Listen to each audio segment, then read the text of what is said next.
Hi, friends. Have you heard about this? Have you heard about this law of attraction thing? It's me, host Eric, who's talking with famous people. Talk about dumb. Really is dumb. There's a comment on that song I made. Well, yeah, it is related to that. Because he accused me of believing in the law of attraction. Like, no. It is so dumb. That is not what I'm saying at all. Remotely. Not remotely. Okay? When I'm talking about like creating the reality I want, I'm not saying I'm exploiting some technique that's available for people to use. I'm saying I can do that. There's no law of anything that everybody else can appeal to. I'm saying I can do that. I don't manifest shit. I make it happen. It's a very different reality, you know? And it is true that I don't necessarily always prioritize making shit happen. But if you want shit to happen, you have to make it happen. You can't manifest shit. That's insane. You know, it's like trying to I might be doing that. Utter self has a good point. I could be playing a dangerous game here. I could be playing a dangerous game. I could be attracting the law of attraction to come beat me up for making fun of it. That's a good point. I'm attracted to whomever I hate. I don't hate anybody. I can honestly say that. I don't hate anybody. I have some personas non grata, but I don't hate anybody.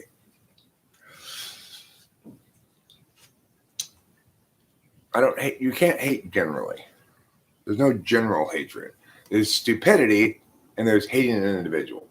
If you hate a non-individual, you're just being stupid.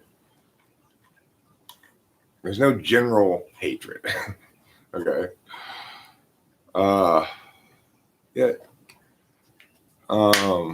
No, I'm correct. Like, so if you are not hating a specific person, that's not called hate. That's called stupidity.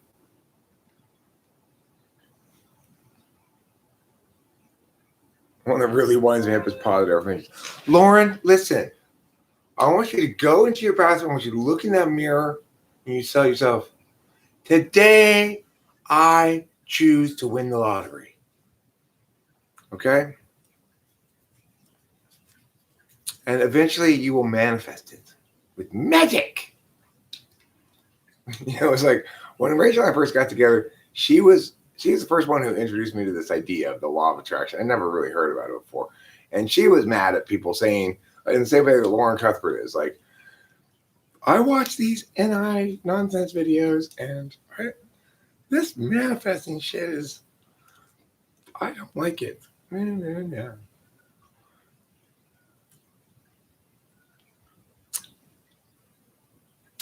Look, I haven't yet taken my first shower of the year, Sky Gear, so I don't know.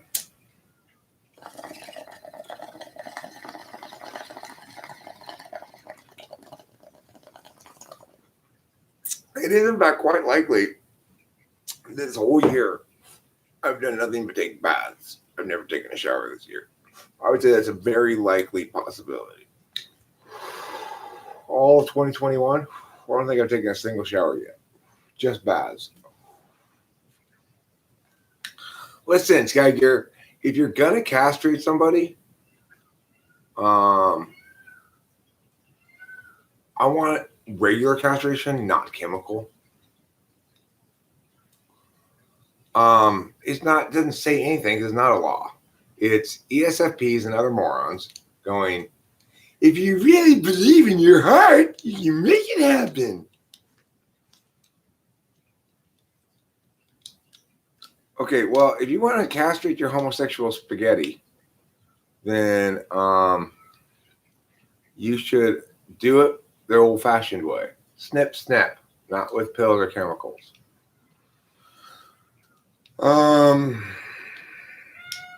Yeah, it totally removes people's responsibility. It basically says the problem's your attitude, not your behavior.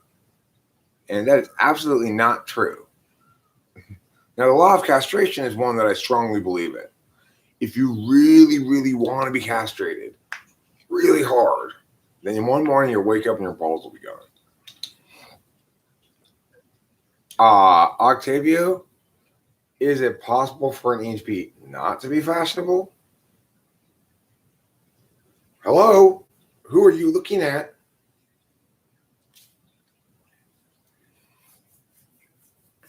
Look, you just castrate that which is castratable to you, okay? A lot of attraction is like this.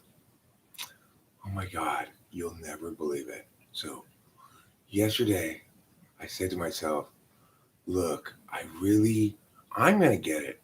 I'm going to have the best fancy French meal I can buy. And it's just going to come from somewhere. I don't know where. It's going to come. And then the next day, I went to work and Judy gave me a free donut. And I was like, oh my God, this works.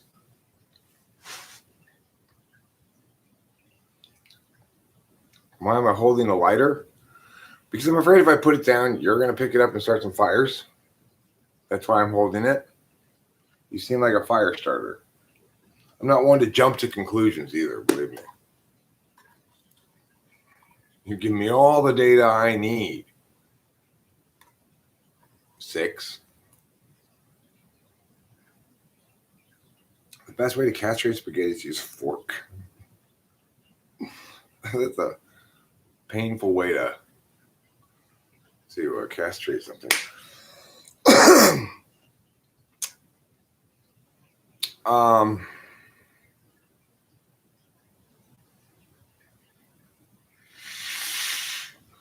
Look, if what you're saying, Raphael, is having an open, positive attitude, behaving as though the world is as you want it to be, creates a more just experience, that's generally true. So in other words, because it's like if somebody comes up to me and starts talking to me or whatever, I'm going to assume they know how to treat me like a human being. I will treat them as one. That they can hear me and understand me and respond to me on point and act accordingly. And in the real world anyway, usually people live up to those basic expectations of decent civil behavior. On the internet, not necessarily, but so it is absolutely true that, like Raphael, the sort of harsh response that you get here, you manifest that with your spiny bad behavior. That's true, but you don't really manifest it, right? It's not like the law of attraction isn't see Raphael's getting what he wants. It's yes, your attitude does matter somewhat, and if you want to be combative, then some people will back off from you, and some people will come at you. You know, it's a consequence, sure, but that's not any information, is it, Raphael? Everybody already knows that there are consequences to one's actions and choices, and everyone already knows that one's actions and choices are influenced by one's attitude to some extent. The problem with this law of attraction shit is it tries to make it into something more than that. It tries to make it into some kind of stupid magic.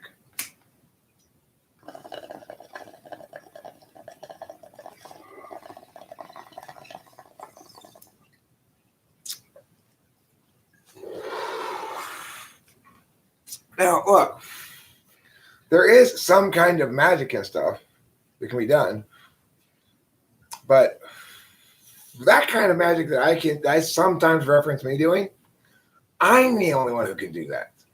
It's not some law of meow that everyone can meow, right? It is true that I am particularly good at winning the showdown. The showdown is this. Reality comes at me, I come at reality. and then all of a sudden reality is like right here and we're walking alongside my direction. Some of the times it works like that. Some of the times it works like this. Here comes reality, here comes me. Pow! Knocks me over. But I can very clearly tell which areas I'm more likely to get piowed and which areas I have zero chance of getting piowed. So in other words, where I'm right, reality always comes alongside me. Sometimes I have to keep fighting it, but it will come alongside me. Where I'm relying on just my NI intuition, or even worse, say FE or FI, then that's when reality knocks me over. But fortunately, that's mostly for relationship stuff, and I've got that problem solved by getting Rachel.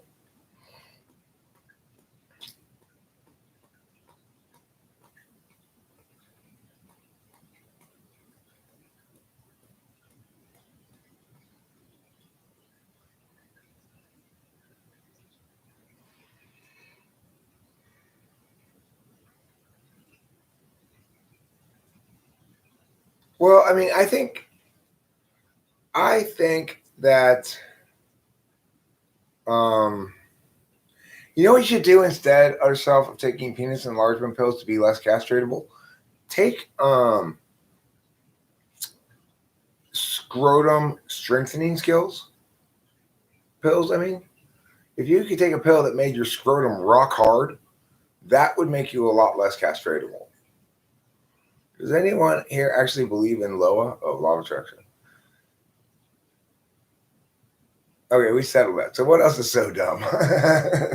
So many things, Winston Small. So many things are so dumb. Such a good question, though. What else is so dumb?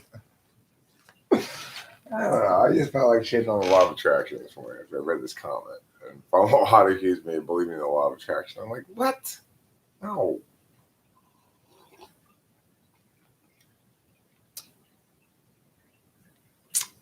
Well,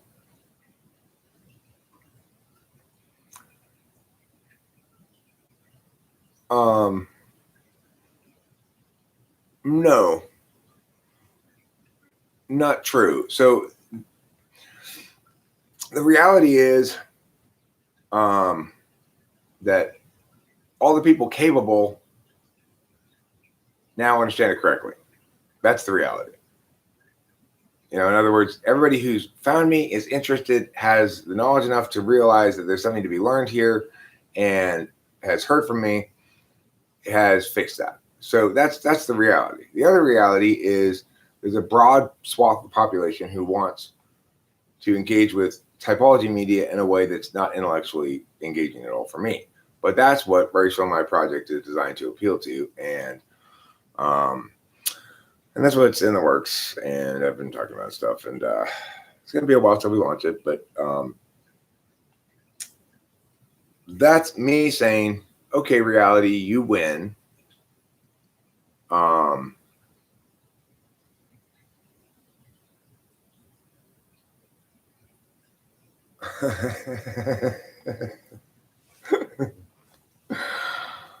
Well, I don't think he did that. I think that the issue here with Fama Hot is much more complicated than that.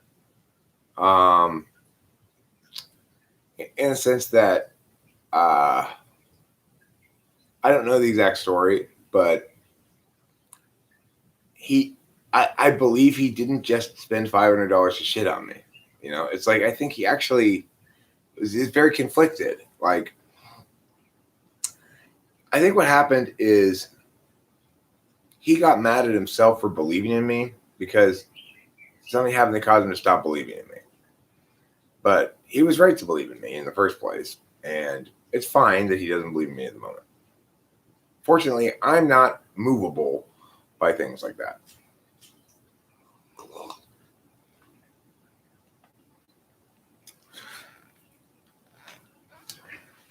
That's the gist of it.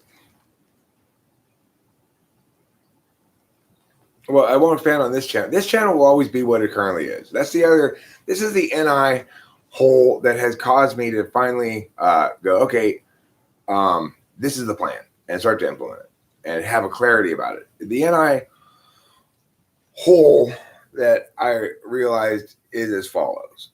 Well, number one, a channel comprises all of its content and all of its interactions and stuff, right? This channel will forever be this channel as a consequence. No matter if I try to change it, I need this channel so that I can do other things properly. In other words, if I don't keep this channel, then I won't be able to do any other channel properly. So that's what this channel has to be and will forever be. The other channel is that Rachel and I are making is specifically designed to be optimally set up for YouTube to get as many viewers and subs as possible. And the reason that's next step on the thing is because I feel it makes the most sense to do that next, get my visibility higher via that. And I'm sorry. I misunderstood other self. You want to take penis ensmallment pills.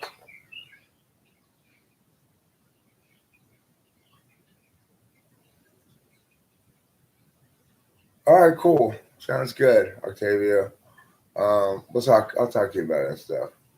I mean, the thing is, Raphael, I would suspect that a lot of people around here are going to find it boring because there's not going to be a lot of particularly great information. It's going to be like comparison of the two types without any jargon, more like, you know, this person loves to do stuff and this person loves to be taken to do stuff, like that kind of thing or whatever. And then there's going to be a section where we describe how the relationship plays out as friends or coworkers, and a section where we describe how it plays out as family or friends, and that's it. So if you want to learn about typology and shit or cognitive functions, it's not really going to be a good channel for that. It's just supposed to be candy for the candy people want, you know? Thanks, Raphael, for having an interest. I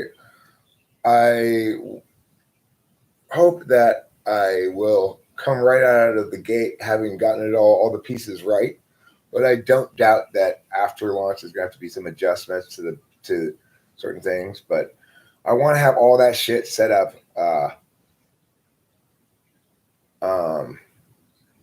No, I'm going to outsource that stuff.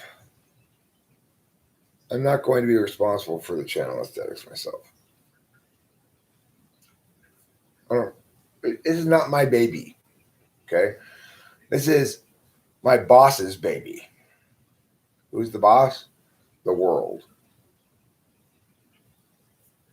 So I don't care about this baby reflecting my artistic vision or intellectual vision at all. I only care about it being reflecting a clear YouTube channel vision that and a channel architecture that will work. That I can go in knowing ahead of time this is very, very likely to work.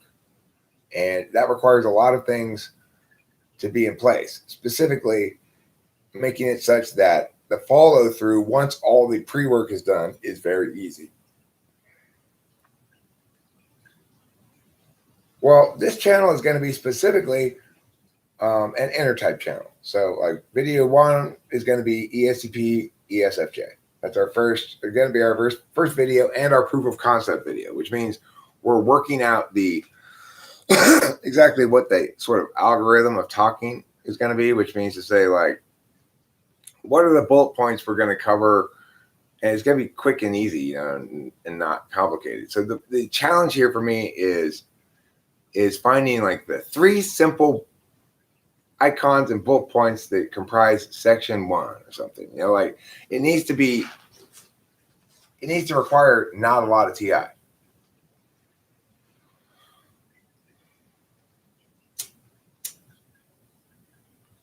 Winston's mom, would you agree that the primary quality, well, it's going to be, it's going to be me and Rachel. I don't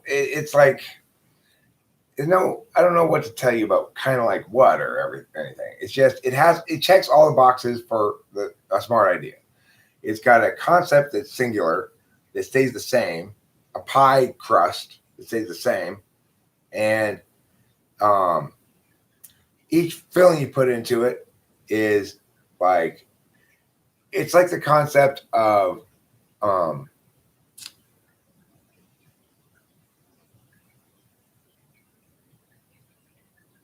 are those kind of potato chips that come in the can called again?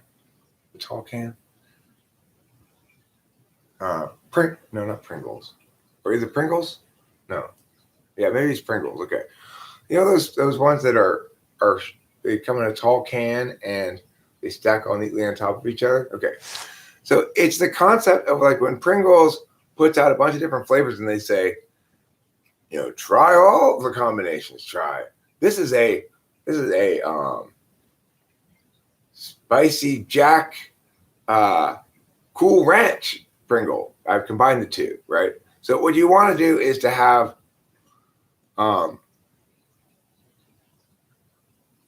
you know, a pie crust that's the same every time. A pie filling that's a variant of the same thing every time. And you want to keep that as narrow as you can in terms of the specificity of the pie filling, but as broad as you can in terms of the evergreenness of the topic. On YouTube, they refer to evergreen topics, which is a topic that is unrelated to anything going on, but that people are always interested in. Personality types is a perfect example of an evergreen topic. So it's an evergreen topic, but it's more specific than personality types, right? In other words, it's got its identity as a very clear niche, and it's appealing specifically to people who might be dating. I probably is a primary number one demographic. Like if they're dating, they think and they think they're an ESTP or they think they're an ISFJ, and they come across somebody in their life who they think is the other one, then they're definitely gonna look up that combination if they're thinking about it like that, you know. If they self-identify as either of the types in the video, since we're covering friends, work, family, and lovers, then if they are an ESP or are an ISFJ or no one and are active in thinking about typology at all, then they're likely to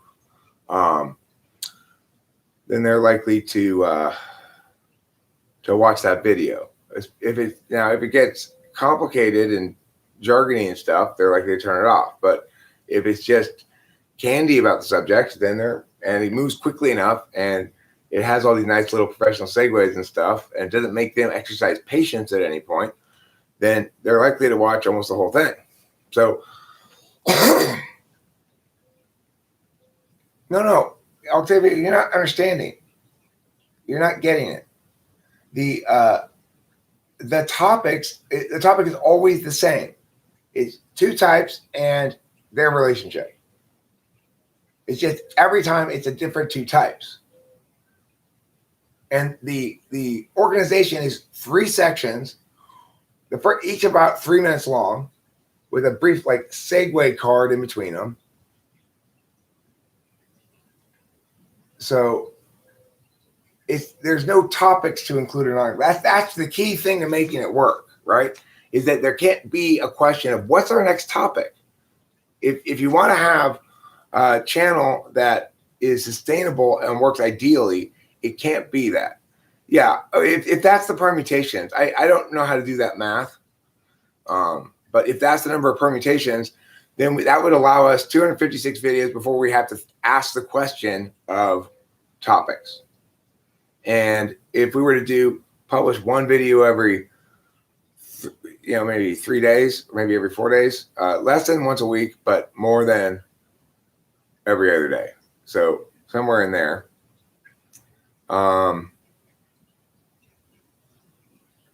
But does that include identicals?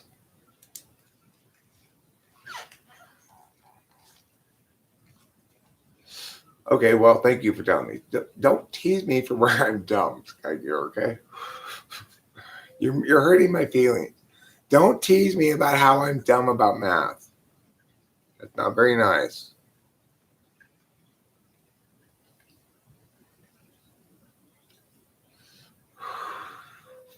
But the thing is, yeah, it's work. Exactly, it's work. It's what I call pre-work. It's funny that I've always called this pre-work. Like, oh, this is one of those jobs that has a bunch of pre-work. Because what I think of as being the work that I want to do is way over there after I do all of this stupid shit. You know?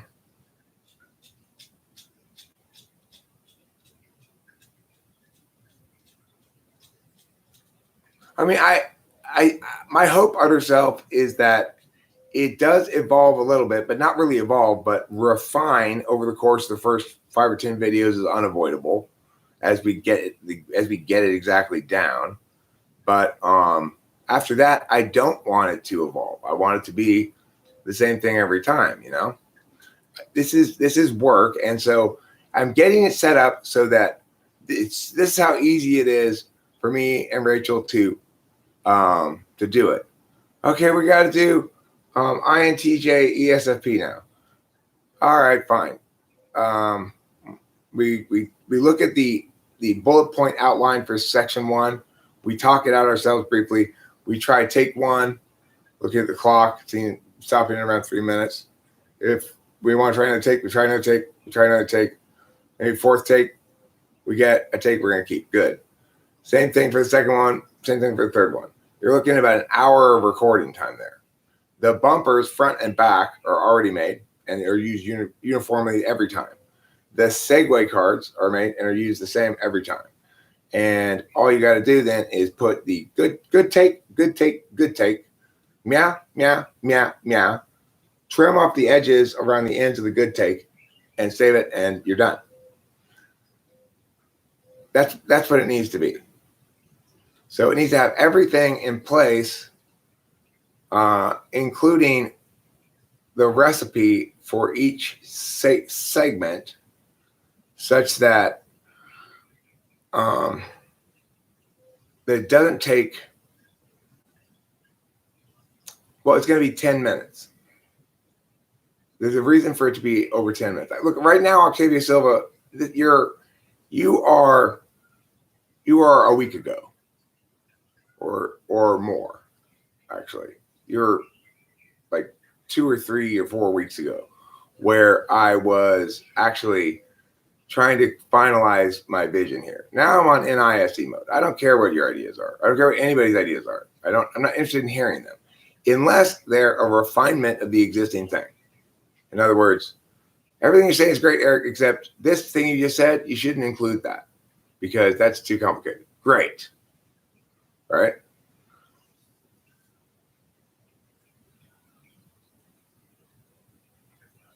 Dulles, that's why we're doing friends, work, family, and lovers. We can point out how a work relationship where the two types are this person is in that position and this person is in that position should work out great because meow, meow, meow, and meow, meow, meow likes meow, meow, meow. However, a work position where, for example, meow is asked to do meow, and then this person has to provide support in this way, well, that's likely to go badly because meow, meow, meow, right? And then maybe something like an ideal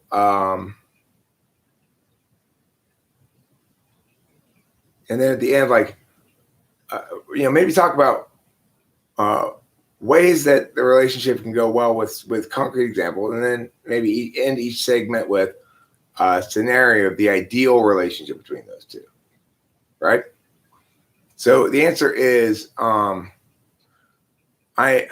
in this book there. I don't know where I put it, but I'm writing down, brainstorming, doing different ideas of what the exact simple little recipe per segment is going to be. Remember, 3 segments. The reason it's because of it needs to be more than 10 minutes is for YouTube reasons. A little bit more than 10 minutes, just barely. So if you do that, then it enables another kind of ad that you can't get if it's under 10 minutes. So it needs to be at least slightly over 10 minutes.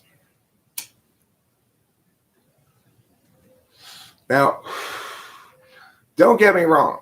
I agree with you that it is perfectly possible to be a very successful YouTube channel making little short 3 to 5 minute videos only.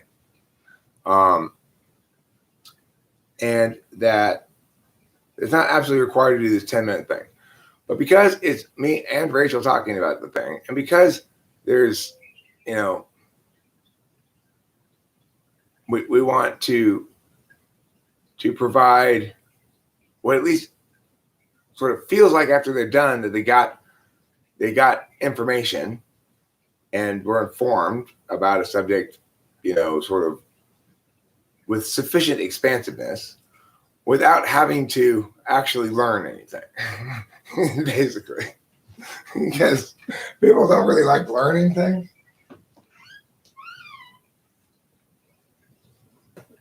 I mean, you know, it might be news to some people, but I'm not planning on okay, 122. That's what I heard from somebody else, Sky Gear. Was I think 122. So the point is this. Once we hit 122, well, I'm not gonna muddy my idea here at all. We're gonna keep it as clear water as possible. In fact, the number one thing I wrote on the first page when I first started working on this, or not, wasn't the number one thing, I think it was like number 3 thing, was no mission creep. Double underline, exclamation point, exclamation point. No mission creep. And so, I mean, this idea is very specific, and it's a couple thing. Rachel and I are doing it as a couple for the bumpers and stuff. Rachel's going to do all the kind of FE parts of it. Like, you know, at the end, in the end bumper, I might say, if you wanna like, the thumbs right there. If you want to subscribe, the button's right there. The bell keeps you informed of notifications. You know, but like bam, bam, bam. So this whole bumper is like no more than 10 seconds, right? And then Rachel goes, no, it's not gonna be. And that's important too. It can't be scripted because 2 reasons. One, it takes me too long to script it, and that's a very precise piece of work then. And 2, it takes Rachel too long to learn the scripts. So what we need to do instead, what Rachel is much more successful at doing, is what the plan is, which is we roadmap. We have the roadmap we always use for each section. We're applying it this time to these 2 types, and we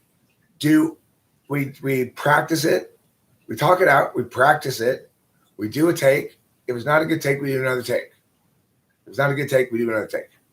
Since we're talking about 3-minute long segments, even if it takes 3 or 4 takes, it's not a lot of time. And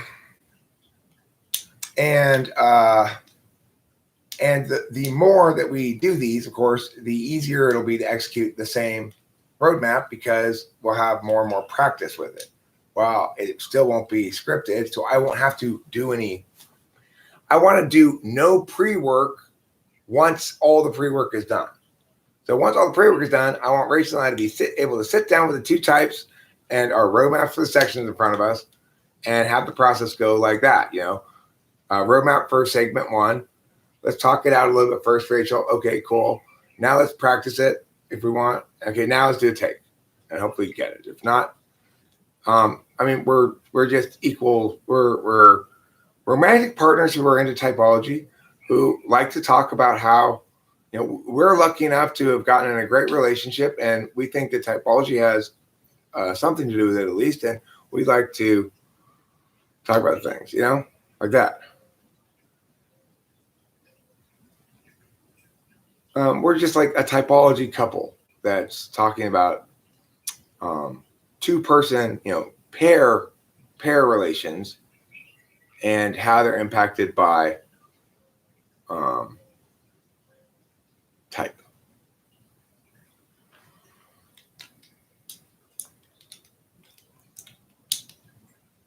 Well, here's the thing. I agree with Utter Self and with Dulles. In other words, it usually sounds stilted. And in order to avoid that stilted quality, even when I'm narrating things, I don't try to write it. I do the multiple take thing. For me, I need multiple takes to do narration like that. So if I have like the retrospective videos for the channel, which have a lot of narration in them, I didn't script any of that narration, but it was more or less scripted because I did it in fairly small chunks, and I do 3 or 4 takes of it until I got it phrased just the way I wanted it, and blah, blah, blah. And but if I had tried to actually script the whole thing out, it wouldn't work because the process is like, I need this chunk of narration over here now. The knowing where you need and want narration in the video comes later in the process for me. Yeah, acting actors can do it. I'm pretty good at reading lines and making them sound fresh as though they're naturally spoken. But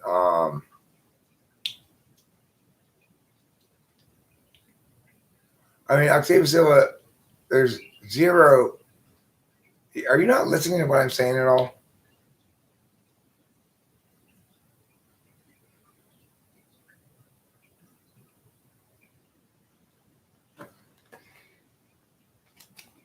We're doing 3-minute segments that have a specific roadmap, bullet point, what we gonna do every time. I will assure you, one of those bullet points on that roadmap isn't going to say Eric rambles on about some SI story, obviously.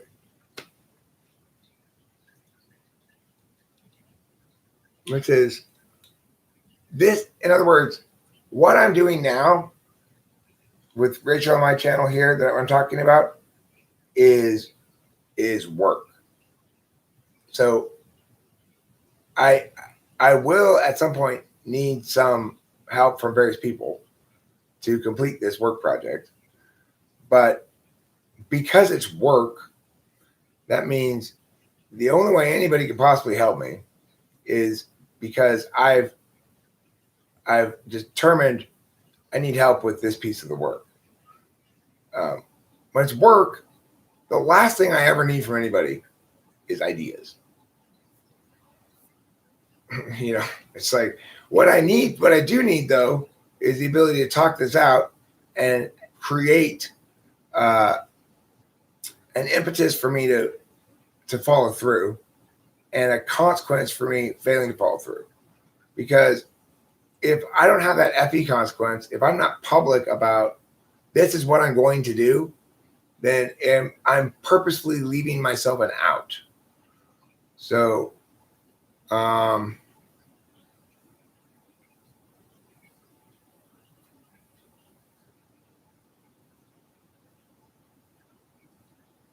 right. And it's going to be scripted all the way through. And so it's like, the thing is, I get how confusing it's got to be for you, Octavia Silva, or anybody else around here that, you have all this experience dealing with me in a non-work capacity.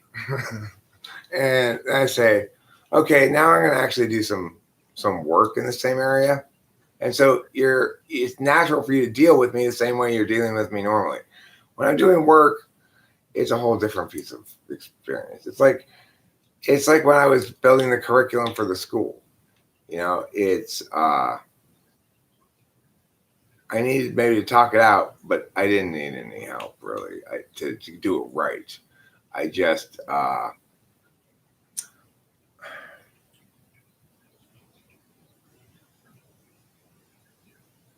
it was just like,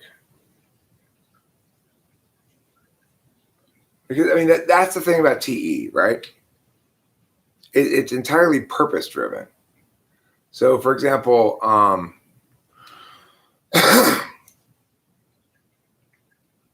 when I'm talking it out, I'm doing kind of like SI exploration of thing or whatever, or NI or NE or something. But TE is ordinal. So it doesn't really like NE by nature. NE disrupts TE's plans. Like I've already got a bunch of plans in work right now. So people just, I know I'm talking it out. So I'm obviously inviting you to say shit about it. But I'm,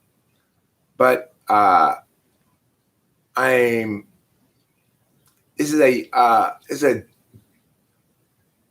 so far all you've been around are my natural born children. This is my boss's child that I don't like. So of course I'll do a good job caregiving it. But I don't want to play with it like I would my own child.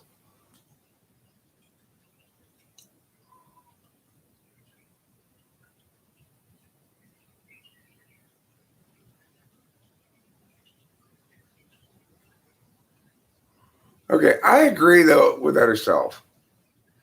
I think that the medical pharmaceutical community really needs to work on a penis ensmallment pill. Wouldn't it be great if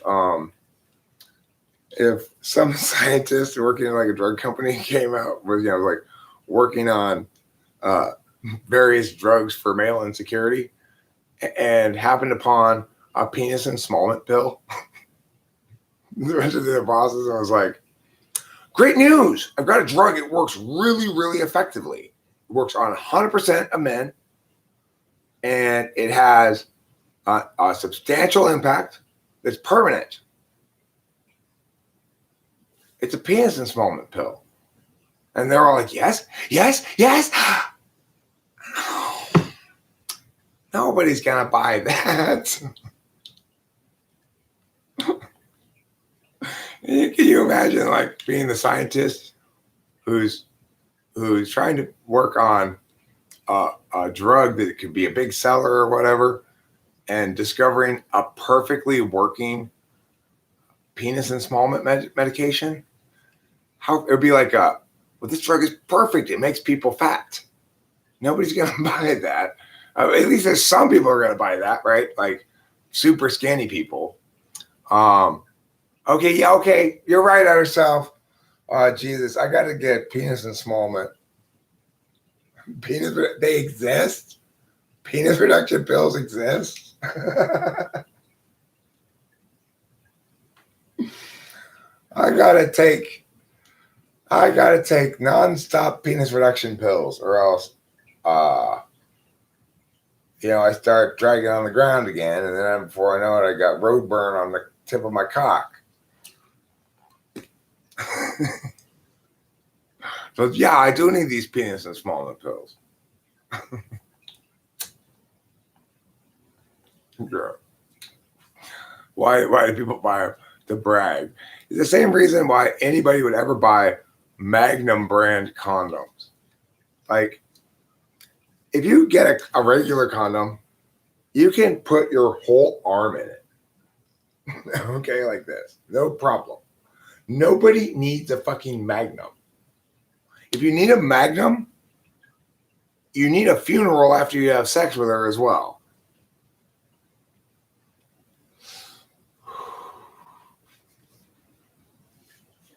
So if you buy Magnum condoms, you have gotten yourself bamboozled by militant feminazis force-feeding penis ensmallment pills.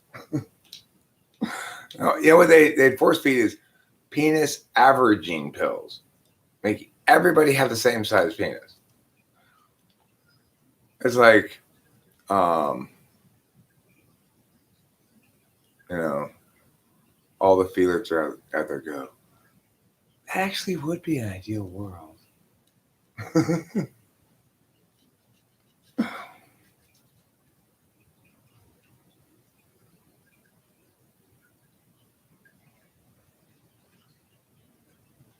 I know there's one ESP who's white and claims black women to get black women get offended by the cultural appropriation of what? Oh, he says that. That's a funny. That is funny. Your friend must be an NTP. I would date black women, but they get offended by my cultural appropriation. Is a great fucking, yeah. That's hilarious. That is such a wait, what? Boast, you know? That's great. It's really clever. I like it. I would date black women, but they keep accusing me of cultural appropriation.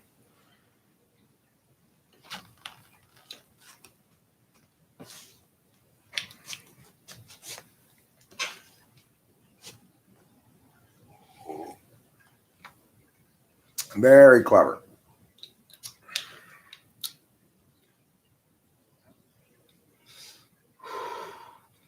Tiny Man 66, have you ever noticed that people come up to me and ask me if I hate it when I don't know what the deal with that is?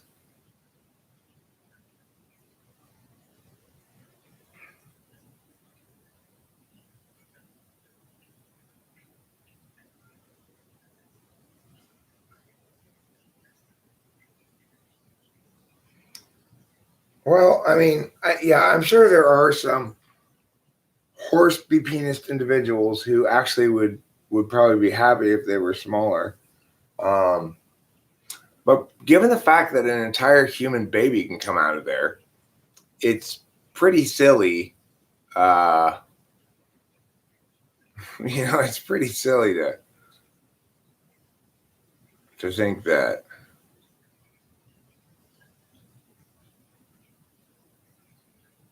it's going to be my current timetable I'm saying is a couple of months, and that's conservative. I probably should be a little quicker than that, but there's a lot of pre-work to do. And we started doing. I got another meeting scheduled with Cameron, who's helping me with it too, on Tuesday. So it's moving forward. But all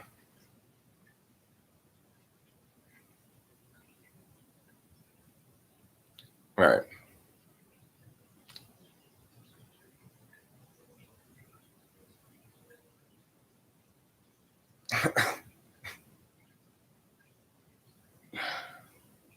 Is that vaginal humble bragging? I'm not sure what that is. um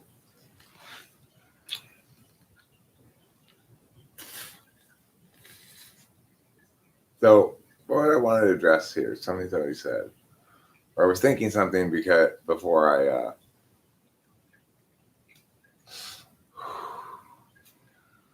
got distracted by Tiny Man 66's because my little box is tight. Like, you know.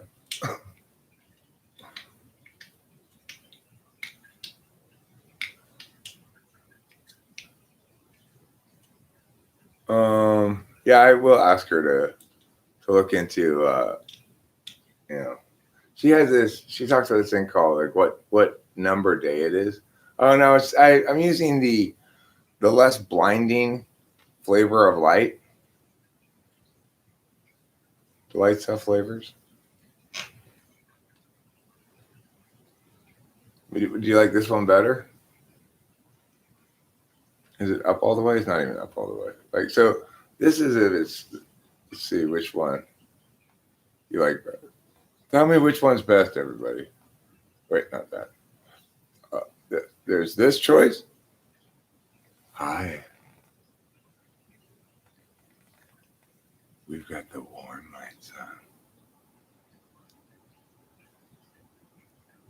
We've got this. So please stock the new cases of Coors in the back storeroom under these harsh fluorescent lights. We've got this one. I am Zorgon from the future. We got this one.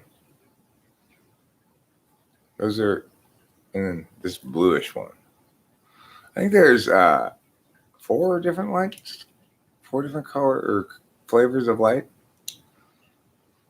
This one seems kind of more blue than the other ones. This circle light that Delilah got me, Cameron said his girlfriend wanted to get a circle light and got one that she wasn't happy with, but this one is really good.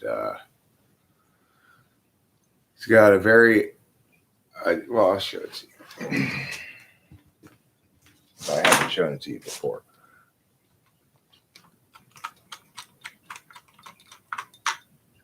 What a good daughter I have. What a wonderful girl she is. I love her. She's my special angel pants. So it's got an on button, a plus. This thing changes what flavor the light is, and a minus to make it brighter or less bright.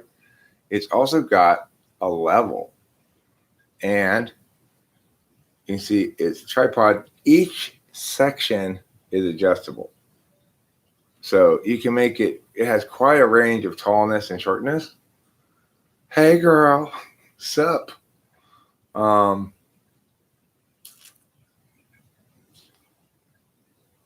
then it's got this screw thing.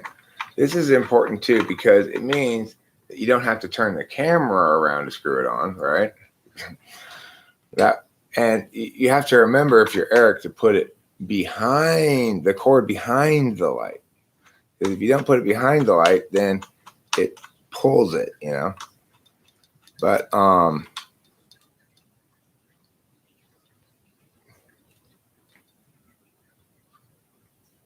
right. Your name is not Gen X, deal.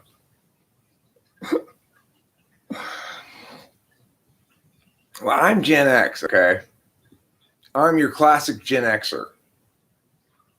So it's natural to expect me to read the first 4 letters is Gen X. What's interesting is the guy who actually coined the term Generation X, Douglas Copeland. I don't know if he actually is Gen X or if he's baby boomer, or if he's end boomer. Let me see. Douglas Copeland, Canadian novelist, born in 1961. He's not even Gen X, right? But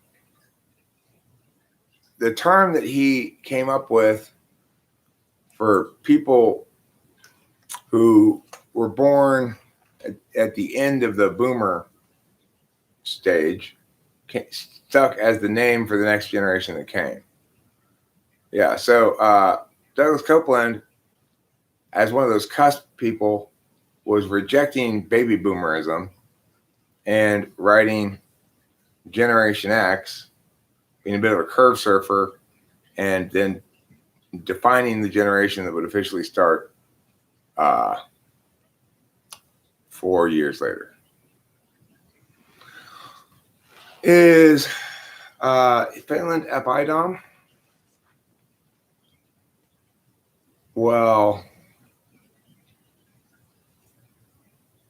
if it's Epidom, then its tool function is land.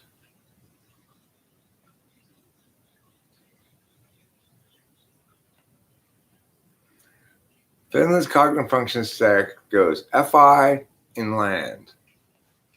You can derive the rest of the functions from the first 2. So everyone's a silent alcoholic who carries a knife. ISTP land. Yes, Tiny Man 66. That's a great description for ISTP land. Everyone's a silent alcoholic who carries a knife. Fantastic.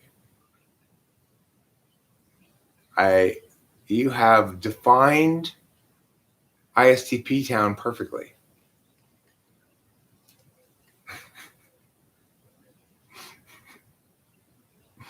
Effective silent knife-carrying drunks. The Fens.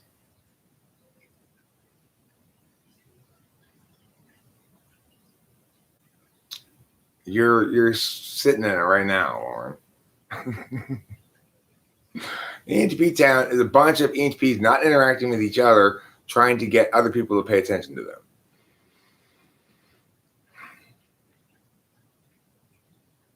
No, I'm not a boomer, Sky Gear. God. I couldn't get any more Gen X. I'm like the Gen Xiest Gen Xer in Gen X town.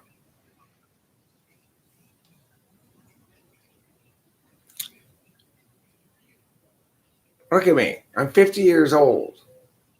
I'm still making my zine, you know? I'm 50 years old and I'm still printing out my zine. If you don't know the term, they were big. You know, it was like that they were sort of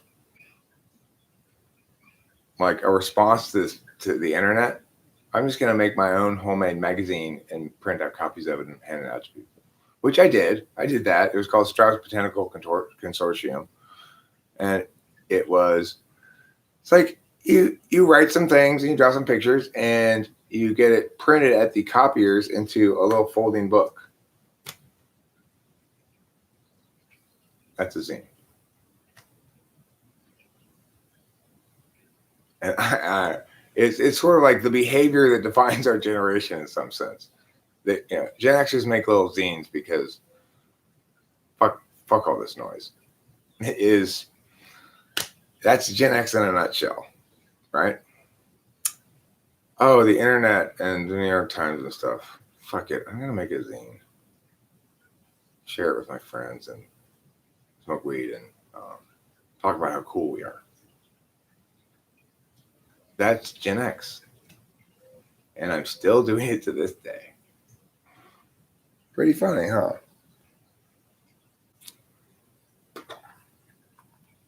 INFJ Town? INFJ Town's a nightmare, Warren Cuthbert. Everybody's got central heating and air, and nobody uses it.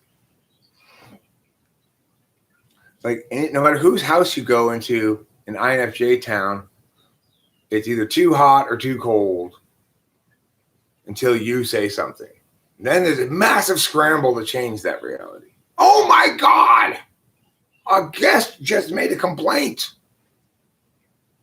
Ah!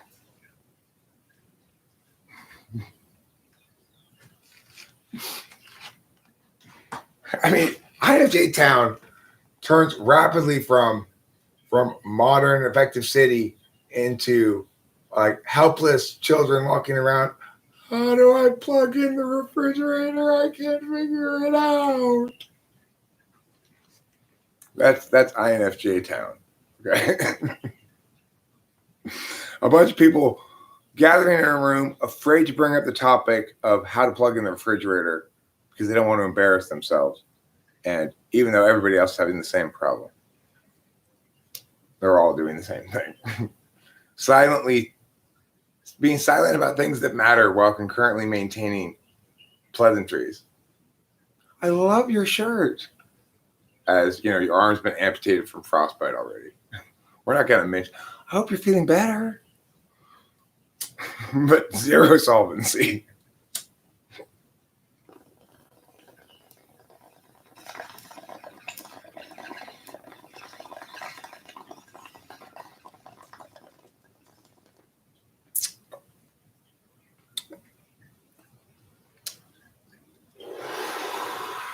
And I have J-Town.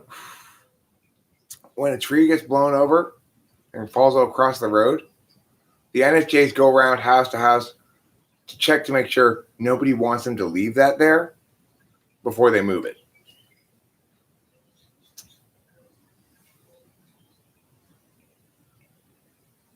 If everyone in town was INFJ, would one of them be slightly better at TE than the rest and be crowned leader? No, because that person, it would be placing too much on FE burden on that person. They'd have to do a lot of extra FE work to show how they don't think too highly of themselves.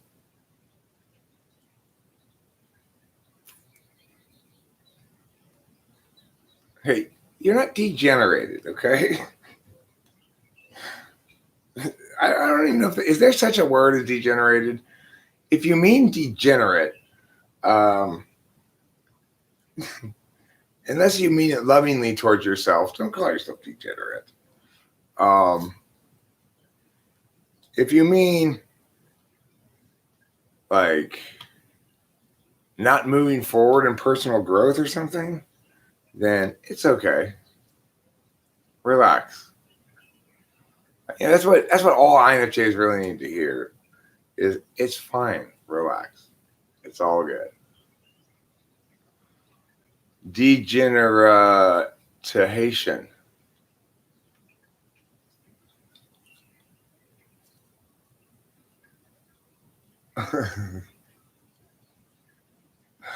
In INTJ town, um,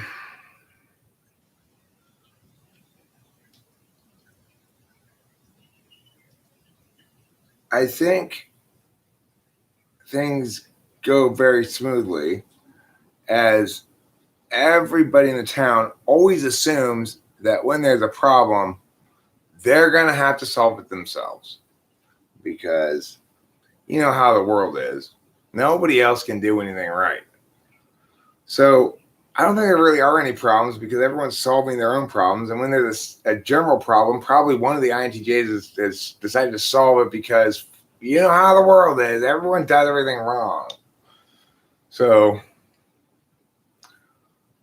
I mean, if you had kingdoms for each of the types, you know, ESFP kingdom would probably be the most fun to visit. I mean, it would be just this haphazard clusterfuck of clowns and acrobats and and fire eaters and whatever, but there'd be the Vegas of typology kingdoms, I guess. The ESFP town. Uh, don't go to ENTJ kingdom. You will be conscripted into either their military, their labor camps, or some other project. Don't even bother going to ENTJ town. It's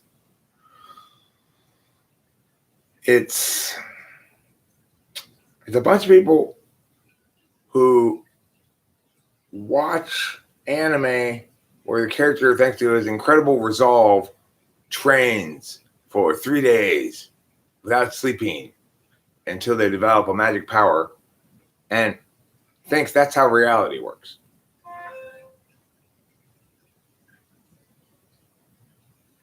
Palatable Mulpers. Palatable Mulpers is a good name for a character, you know, or actually Mulper Palatables. Palatable. Mulper Paddle. Paddleable. Paddle. Paddle Patty. Mulper's Paddle Patty is a good name for a character or something. Seems to be a lot of older couples looking for an FFM situation. I mean, like a threesome, 2 females and a male? Multiple partner? Oh, I'm not into that at all. I have zero interest in that.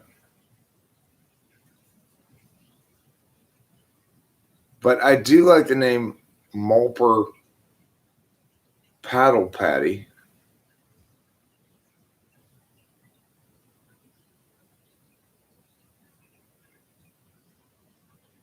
You know what's funny is I do I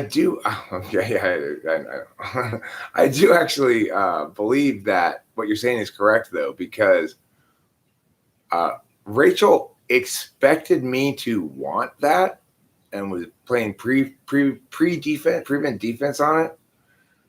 And I was like, don't tell me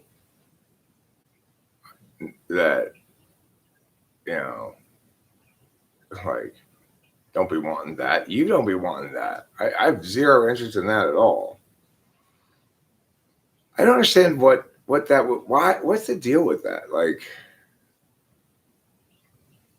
it just seems like a terrible fucking idea.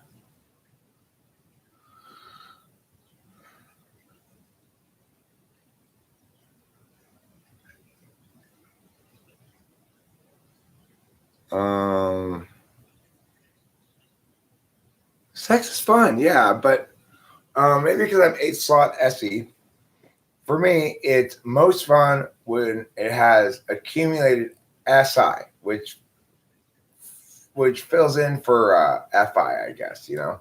In other words, the more comfortable and familiar I am with my woman, the more like free, natural, and enjoyable the sex is. And it's an intimate thing with just me and her. And anything that increases the amount of FE I have to include in that experience, like, you know, I don't ever want to worry about how I'm being perceived during sex. So for me, that can't happen unless there's genuine intimacy and SI investment over time. Yeah, and hey, Lauren Cuthbert, I'm not judging you at all, and I think your attitude is the moral one. There's absolutely no contradiction. You have no obligation to police their relationship, right? So that's totally fine. I'm not critiquing you at all. I'm just saying. But see, I when I hear that sort of thing, I think about it from perspective of me in a relationship, because I'm an SI type anyway, so I tend to know things by a super self-absorbed frame of reference. But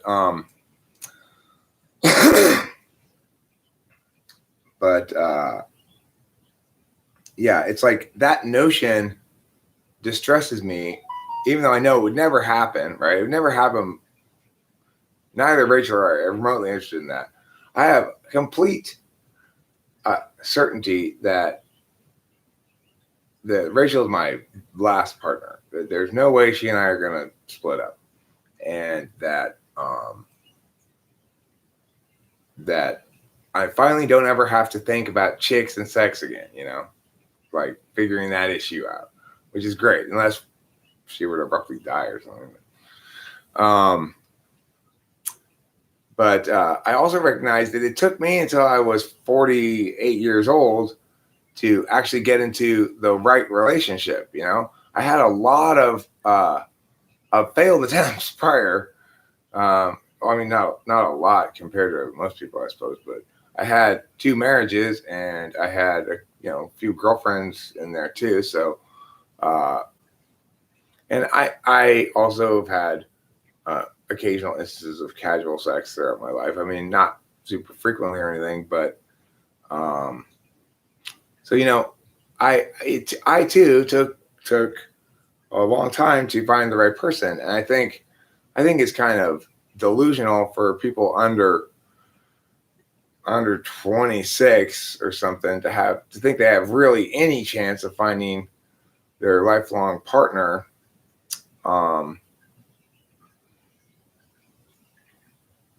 with like their first boyfriend or something. Like, it's like if a lady's with her first boyfriend still and she's like 50 years old, then those two got freakishly lucky or persisting in a bad marriage.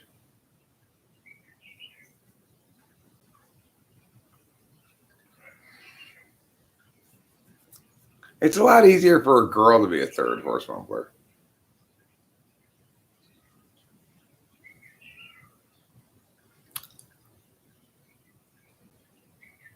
Unless you're a real douchebag, of course. I mean,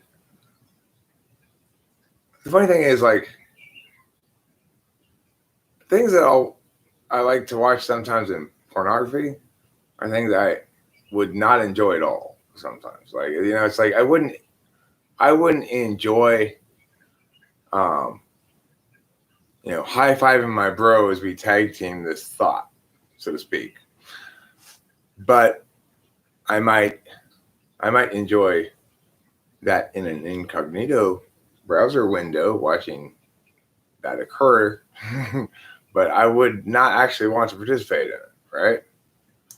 So I don't know what that means, but there it is. 25 is a good age. You're half as old as me. Abraham Lincoln. Look, everybody. It's Abraham Lincoln. I did have it's not that I've never been in a threesome. I have back in college, but I didn't like it. One of the girls was very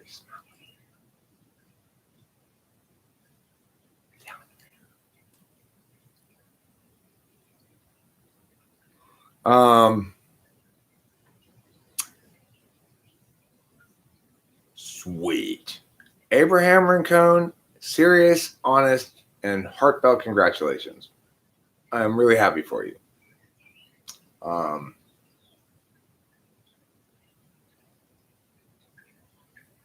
You totally deserve every bit of success you encounter in life and always have.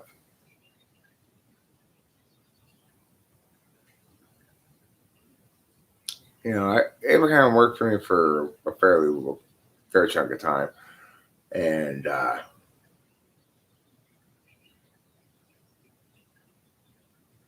was my right hand man. You know, what a good right hand man. What an effective coach.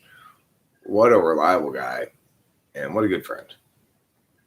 Thanks for being my friend, Abraham.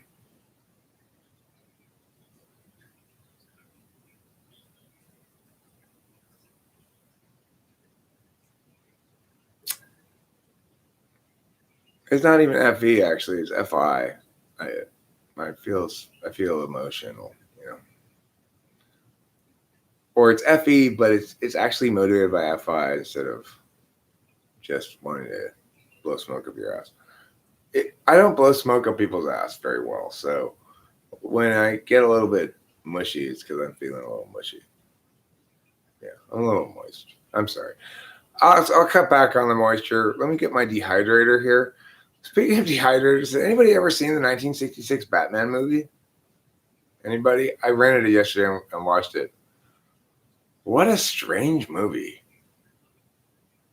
What an incredibly strange movie. The 1966 Batman movie.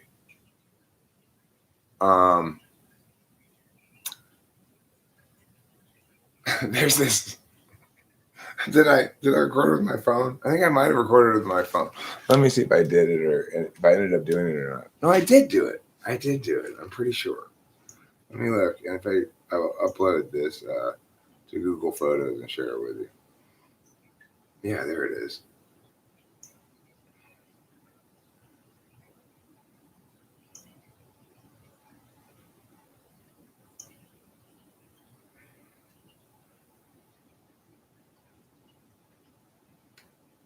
No, it must already be there.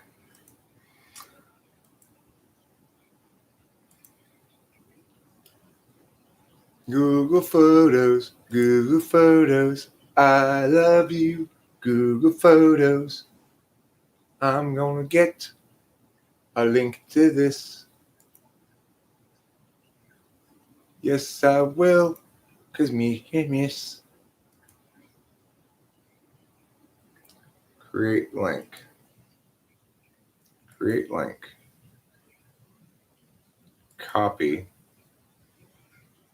Now I'm gonna put the link here. And then I'm going to mute myself for I'm gonna mute myself for a second so I can watch it without getting any kind of copyright thing.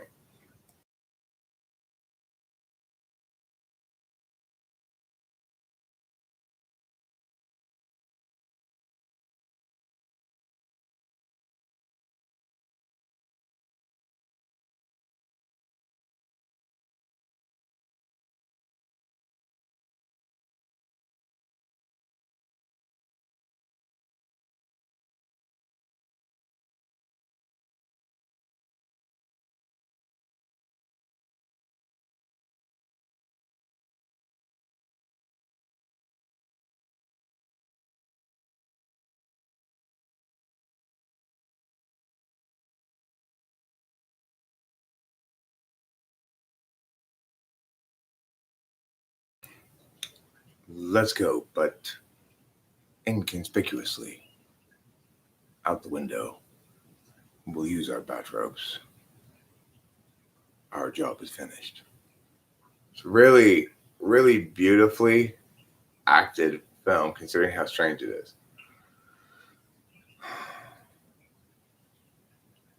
Rachel's fantastic. She's sleeping at the moment. I went in there and slept part of the night in there, and I move around during the night when I'm sleeping. But she was snoring adorably last night, or unusually, strangely. She's making this funny sound. She's not much of a snorer, you know. She doesn't really snore, but sometimes she'll make a little. But last night she had this weird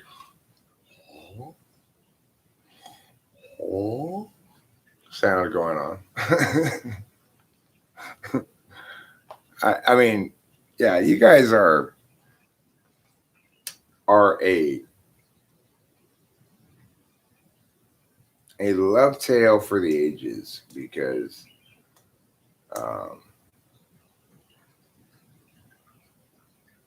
you know, in some sense, your respective families are the Capulets and the Montagues, which is to say, the visa process is the Capulets and the Montagues.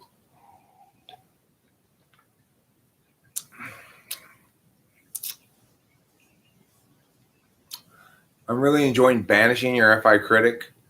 Fuck your feelings, Lauren. Your feelings suck ass.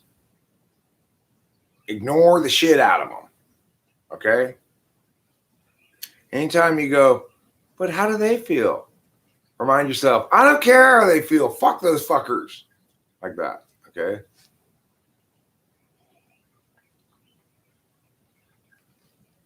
You be the boss of your FI. Don't let your FI be the boss of you.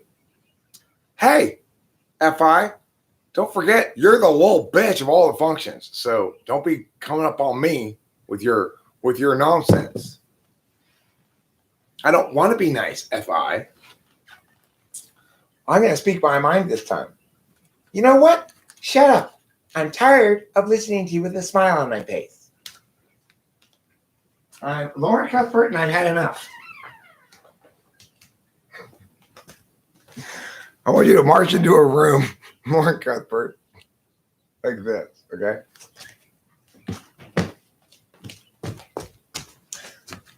I am Lauren Cuthbert, and I've had enough. Okay, can you do that for me, please? At work or something?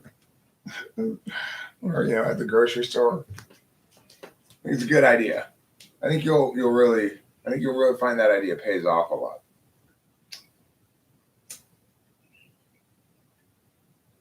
Walk in there like that. That's how girls walk. Here's how girls walk. If you'd like to walk like a girl, this is how you do it. Hi, I'm Lauren Cuthbert. If you want to talk like if you want to walk like a Japanese girl, if you want to run like a Japanese girl, you have to go like this.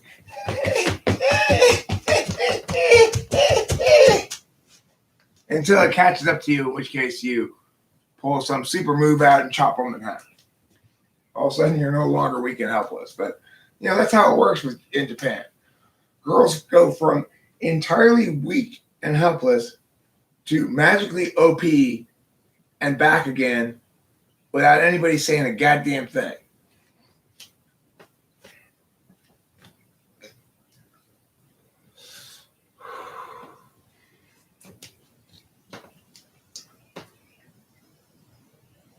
SI6?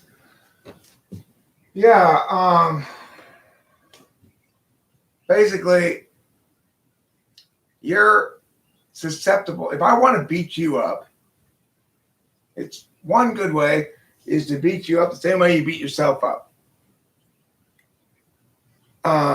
Genexio, you are not remembering all the events that we've had before that are relevant here. You aren't keeping track of all the resources that we need to keep track of to make this shit work. You're playing Civilization, But you forgot about your tree cutter down guys. You forgot about them, didn't you? I need more examples, more concrete examples from you. Okay? Also that. And remember, you've got to remember to take a break periodically. Let yourself rest. Otherwise, you're going to break your body. Do you feel criticized? Do you feel correctly criticized?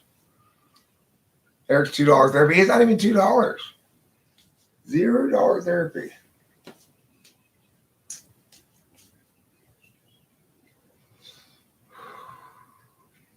How to scold people by their 6 function, you know? Like, if I want to bust Horse Mumbler's chops, Horse Mumbler, look, I got 3 problems with that. 1, the timing's bad. 2, it just is too wandery and all over the place. And 3, it doesn't sustain any scrutiny on an NI level. Yeah, you can make your definitional points, but it's just holistically false. You're just wrong.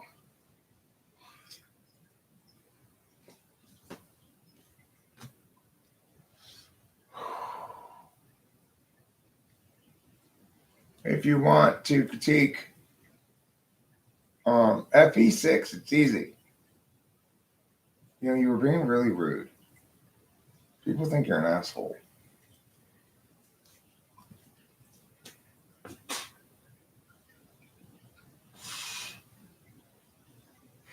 Of course, I never try that with the SFPs, ironically. I always say, you're wrong. Because I'm TI tool. And I countervalue actually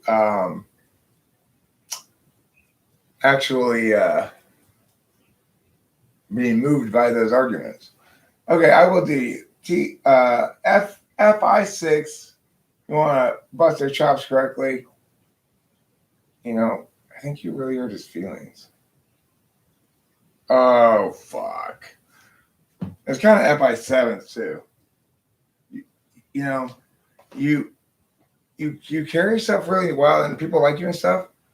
I'm not sure you really care about people, to be honest. You don't seem to really be putting yourself in their shoes and factoring in how they actually feel about it. You seem a little bit more concerned with their perceptions. And they're important. You know, people are important. Their feelings are important. And you've got to stop just trying to avoid those negative feelings. You know?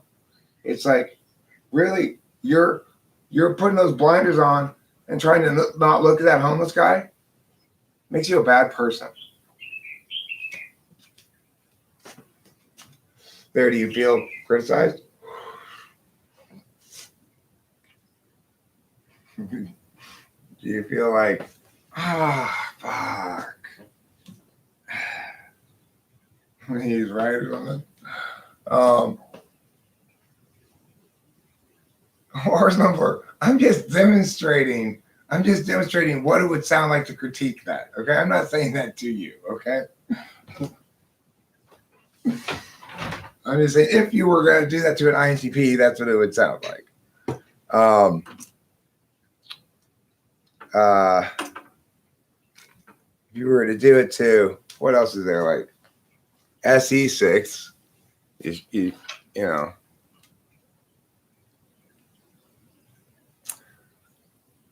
Okay, well, Lauren Cuthbert, your defensiveness suggests you are an INFJ.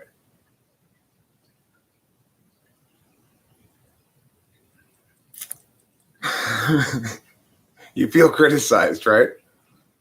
You feel like, but. I mean, the thing is, you might feel that way too if it really, you are just like, that's not true. The thing is, what I mean by ignoring homeless people is, I've noticed Rachel is very much impacted by hurting people's feelings or people hurting. But it's frustrating to her to have to consider that because her absolute values are NI and TI, both of which care about what's accurate, not about other people's experiences. So it's natural then that caring about other people's experience is going to make it more difficult for you to attain your absolute values on a consistent basis.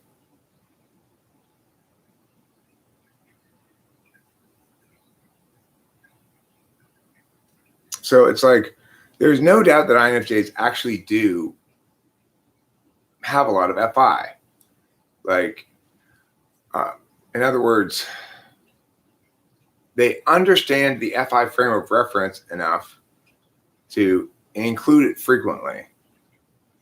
And it's also the case that by including it is frequently going to run afoul of their absolute values of what's universally true, what's universally defensible, and what's intuitively creative.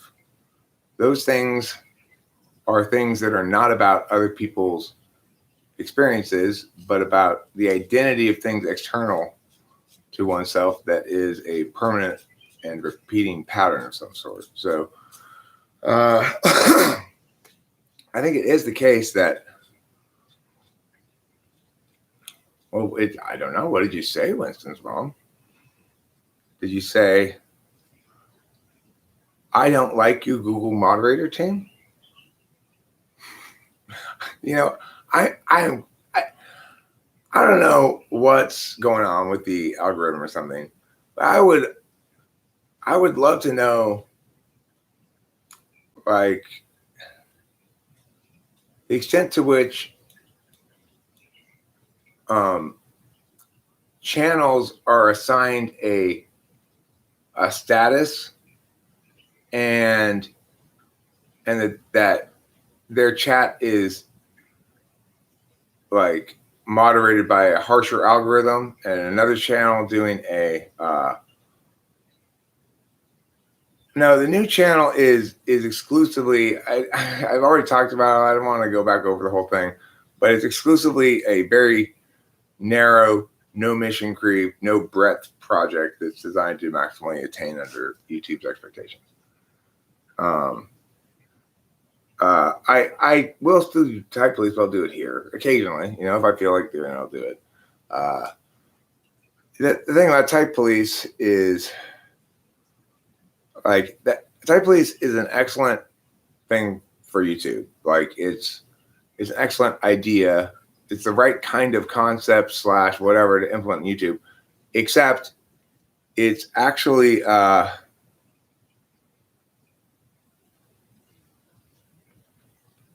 it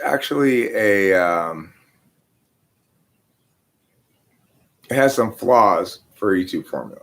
And the flaws are basically flaws linked to, I can't handle the FE fallout, because I have no problem handling FE fallout if I'm critiquing your arguments or whatever. I can be I can swim all day long in that, no problem. But I don't like.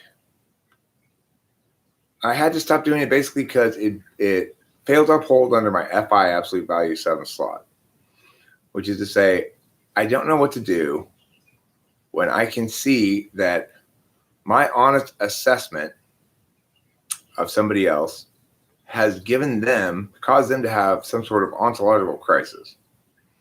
And it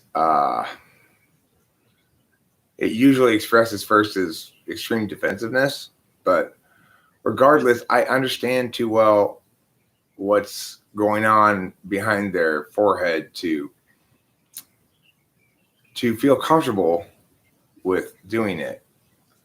I got uncomfortable with it. But I know it's a really powerful idea, show, whatever. It's so hard to do it well. SE attack. You're not paying attention. You're not listening to me. Is that attacking SE? See, listening, I think, is TI. You say, you're not listening to me. You're saying you're not TIing.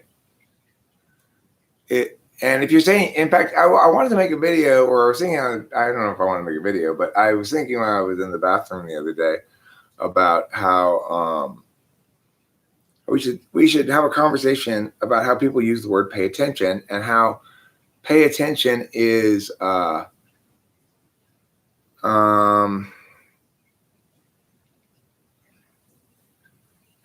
yeah, I'm not gonna manufacture that shit. Even if I don't necessarily not enjoy it when it naturally occurs, but there's zero chance of me manufacturing drama. I'm not interested in doing that.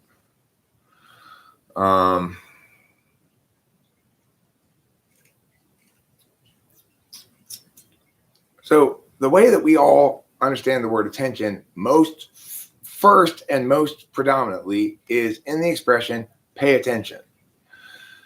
Our parents tell to us when we're a little kid, pay attention, I'm telling you something. What they really mean is use your TI. When you're in school and they say pay attention, they're saying use your TI. They're not saying use your knowledge function, receive, although they're fine. They won't critique you if you're receiving. What they're really saying is use your TI function and listen to the words I'm saying and understand the meaning of them. Now, if you're a knower, SI or NI, and you're sitting there, you're probably not going to be scolded a lot to pay attention because you're already set up to receive. You may or may not be paying any attention at all, but you're receiving in some regard. You could be sitting there daydreaming about your own memories. You could be receiving information about the environment that is not from the words of the teacher, knowing things about stuff that's irrelevant to what the teacher's saying, and still won't be accused of not paying attention.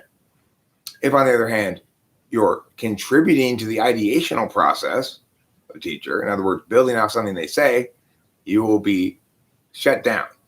If you are getting up out of your desk and walking around, you'll be shut down because you're not supposed to put information in that environment. If you're interfacing, chatting with your friends, you'll be shut down. If you are building a little model at your desk, you'll be shut down because those kind of ways of paying attention are not allowed.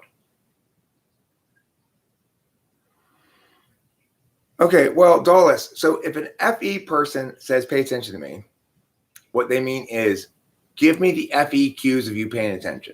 You're right. And what they mean is look like you're using TI, as I understand what that looks like. If the person who says it is TI above FE, they mean listen to my words and understand what they mean.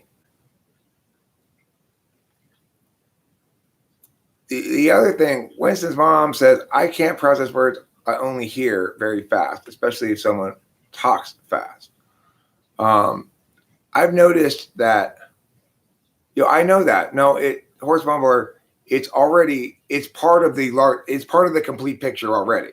And the reason that third channel is the third rather than the second is part of the whole NI as well. So, and what I want to stress to everybody right now is, because I'm working, there may be things about which I want to consult with people, the community at large or whatever, and get input on if I run into a problem that provokes that. Because as it is right now, I need to execute the clear and straightforward vision that I have. And so it's like when you're doing work to be correct, it's always a good idea to present your work for scrutiny. When you're doing work to be effective, it doesn't matter. You know what I'm saying? It's like,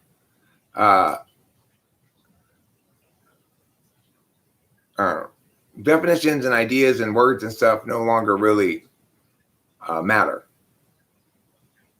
It's kind of frustrating. but it's how it is. It's like, in other words, to do real work, I had to first say, I am purposefully not going to prioritize what I think aesthetically is a good idea under my aesthetics. I'm not going to prioritize ideationally what I think is interesting under my frame of reference. I'm not going to prioritize the process of making that I like, because this is actual work, so I have to do it the right way, you know. That's TE for you.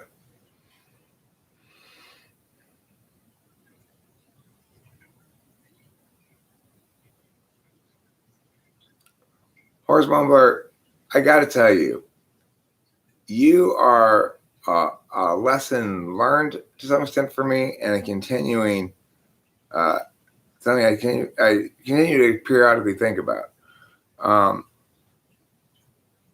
Some people need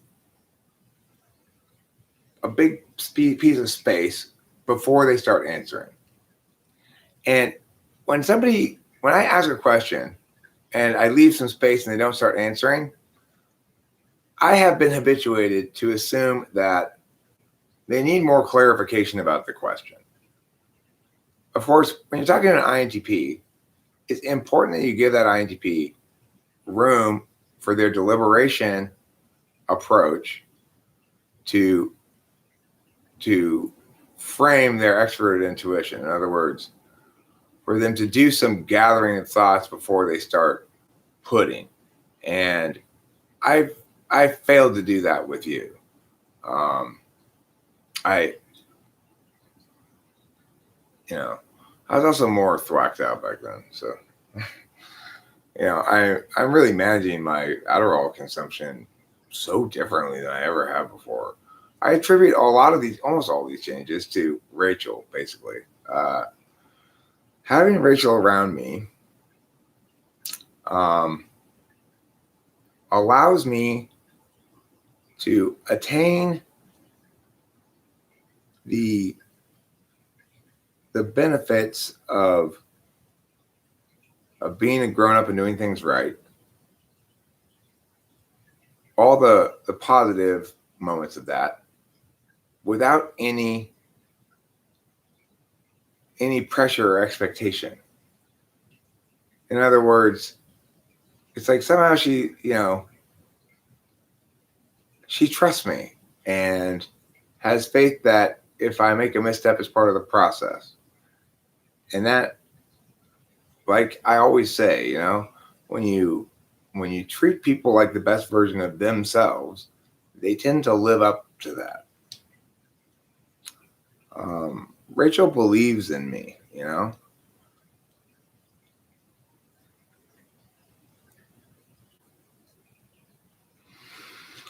Well, Rain, the thing is, for people who are interfacers, for example, they're expecting your conversation to be reactive.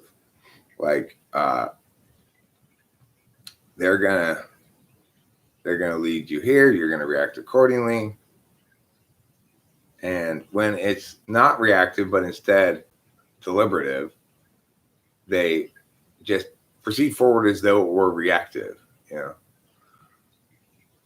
The 7 Enneagram is an enthusiast. I was listening to LaHue talk about the 4 types inside of the 7 today. What are the 4 types inside of the 7? There's the gleeful child, the dancing fairy, the dandy doffing his coiffure, and the miggity meow. What random taxonomy do they have for the 7? I'm curious. Rachel is totally a 7 too, and it's really nice to be with another 7 if you are well positioned, so that the one of you that's going to eventually take over the adulting can get there at his own pace. It's fantastic because I love the fact that both of us have the basic fundamental rule, everything predicated by if you feel like it and when you feel like it. Now, you might say 2 sevens therefore are reinforcing some bad behavior with each other, but I actually think that the typology aspect of things counteracts that. So on a larger scale. So it's like 2 sevens getting together in the short term makes me, in the immediate, makes me very, very lazy. But in the long term, if I'm allowed to let this relationship and experience evolve in its own time, in its own pace, and don't try to, turn up the oven to make the cake bake faster, then what happens is that you just become a more fully realized person, and that means managing all of your tendencies towards excess in one way or another more effectively.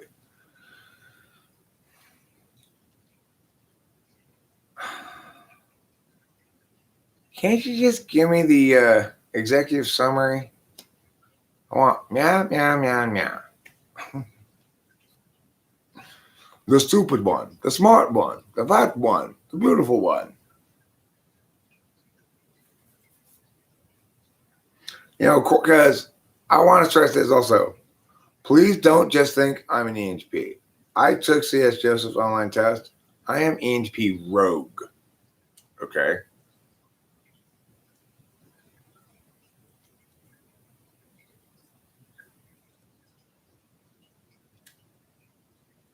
Word up, horse mumbler. Thanks for your understanding.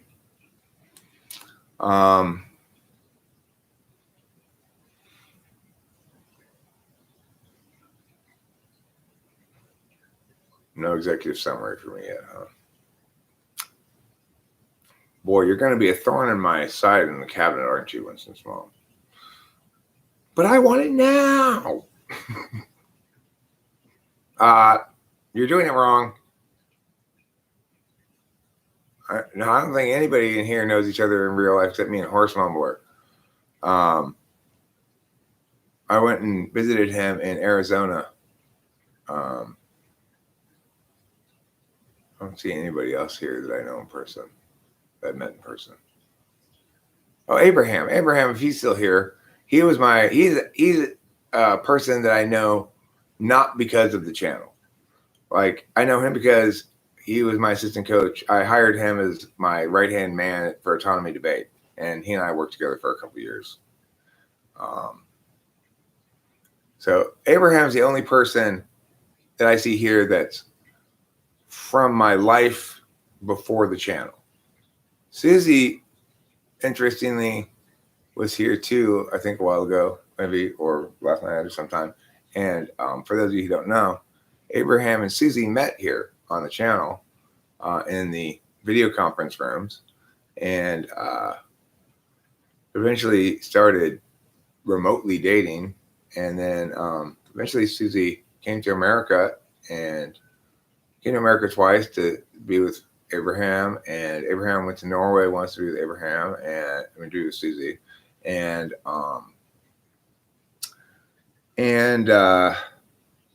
he's going to move to Norway and I guess marry Susie or whatever.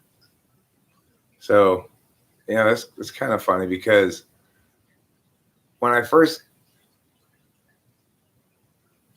got hired Abraham, I already had the channel, and at the time there was a raw room community that Susie was the main admin for. Like, her name was Arch Admin Susie, and Abraham wasn't really very interested in it. But then Abraham started coming around the channel, and he basically fell in love with Susie, and then proceeded to engage in the most devoted, patient, and steady, resolved seduction and accomplishment of his goal of all time. Like, it's a pretty special relationship when you've got somebody who both parties understand how much distance there is between them and how difficult it's going to be for them to spend time together and are able to stay together for that long. It's weird. It's hard to imagine. I couldn't do it. There's no way I could do it because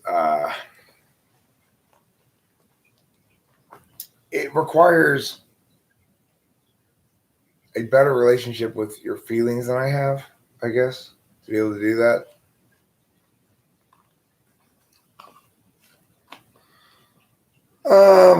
Okay, I'm gonna strum a couple little tunes on the guitar and then wrap this up.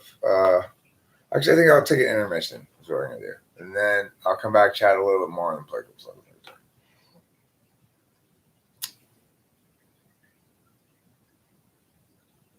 Let's go, but inconspicuously out the window.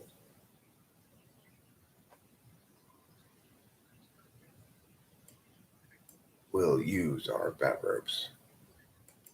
Our work here is done.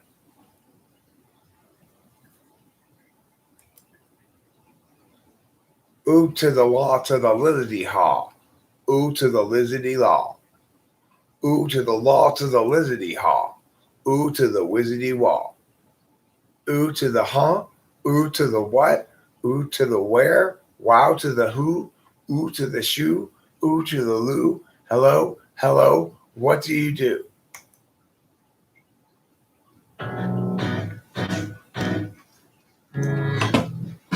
Jonas got his cab on it, stuffed full of props.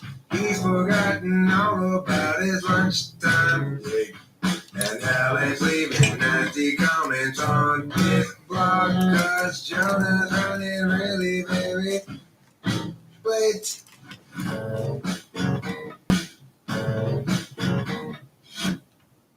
They say neurotics always link up to our tendency towards the things they do. Means must be in when you finish it out and asking how I must.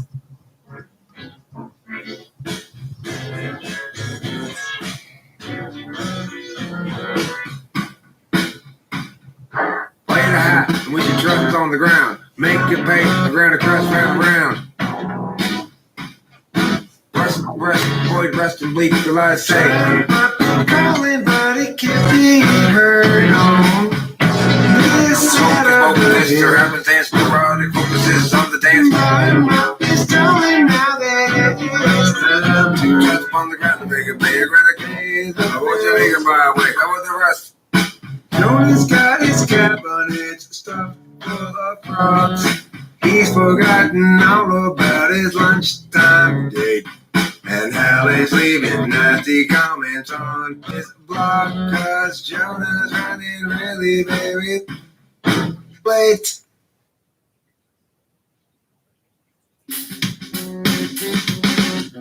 Oh, he came here with her. And what's the big problem that you can't endure? You seem so sure it's not appropriate claiming to blame things on Scott. Despite getting caught, he's got you reframing for him, straining for him, going to the gym, make yourself good enough again.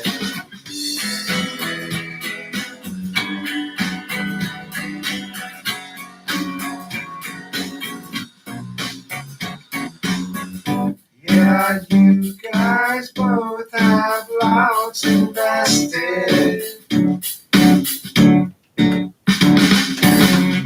That's not a reason to stay around.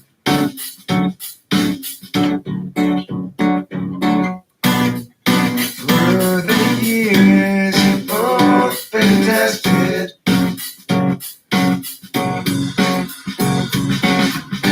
Time to move up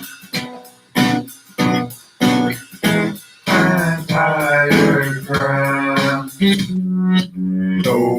he came here with her. And what's the big problem that you can't endure? You seem so sure it's not appropriate blaming to blame things on Scott. Despite getting caught, he's got you refraining for him, straining for him, going to the gym, make yourself good enough again.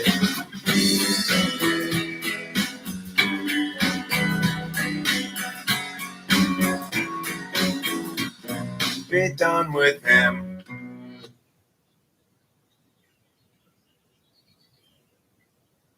You're living on a time frame I will never know. Alienation and humanity's soul. Imagine you a future after the collapse, returning to the urgency of isolated past. Picturing community, free of metaphysics, hunting buffalo, picking red delicious, knowledge of the seasons, wisdoms of old, fires blazing in the night to keep away the cold. Hostility is kept at bay. Hostility is kept at bay by what you think is in the way. What you think is in the way of life as children of the land. With an agave weatherman. Imagining a history never could have been. You lecture at the college, advancement is a sin. Lamenting disconnection and every corporate act. Asserting all your feelings, ignoring all the facts. Hostility is kept at bay. Hostility is kept at bay by what you think is in the way. By what you think is in the way of life as children of the land. With an agave weatherman. You find modernity just so banal. Wish you had been born any time but now. And your experience won't run afoul. Visualize nobility sipping on some port, or tribes of peaceful savages in beautiful comport. But few of history's people ever thusly did cavort, cause life was nasty, solitary, brutish, poor, and short. Hostility is kept at bay. Hostility is kept at bay by what you think is in the way. By what you think is in the way of life as children of the land. With an agave weatherman. With an agave weatherman.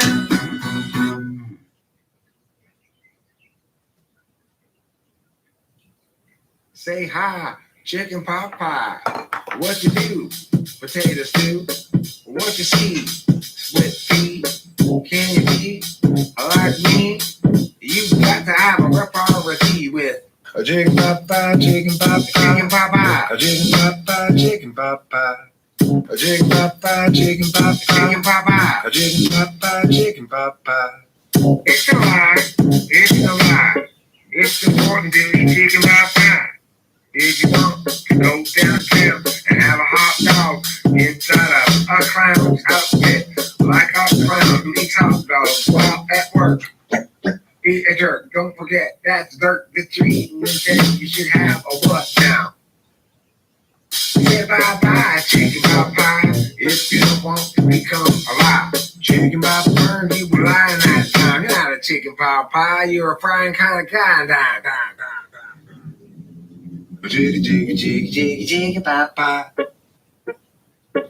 A chicken pot pie, chicken pot pie, chicken pot pie, a chicken pot pie, chicken pot pie, a chicken pot pie, chicken pot pie, chicken pot pie, a chicken pot pie, chicken pot pie, a chicken pot pie, chicken pot pie, chicken pot pie, a chicken pot pie, chicken pot pie, chicken pot pie, chicken pot pie, chicken pot pie,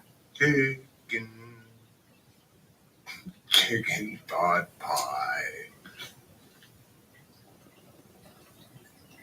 Dancing Party Dance is the name of this song, and instead of learning words, you should dance along. If you don't know the dance, don't fret about it, friend, cause dance teaching songs have a long tradition. And the Dancing Party Dance, which goes with the song, is not a hard dance to do and not too long. First you're walking forward, pointing at stuff. Look around now, wave, pull out your guns. Now walk it backwards, a total 4 steps. Once there, drop your guns, cause it's time to rest and do the axle rose by dipping your hips. Clap, step it back, clap, clap.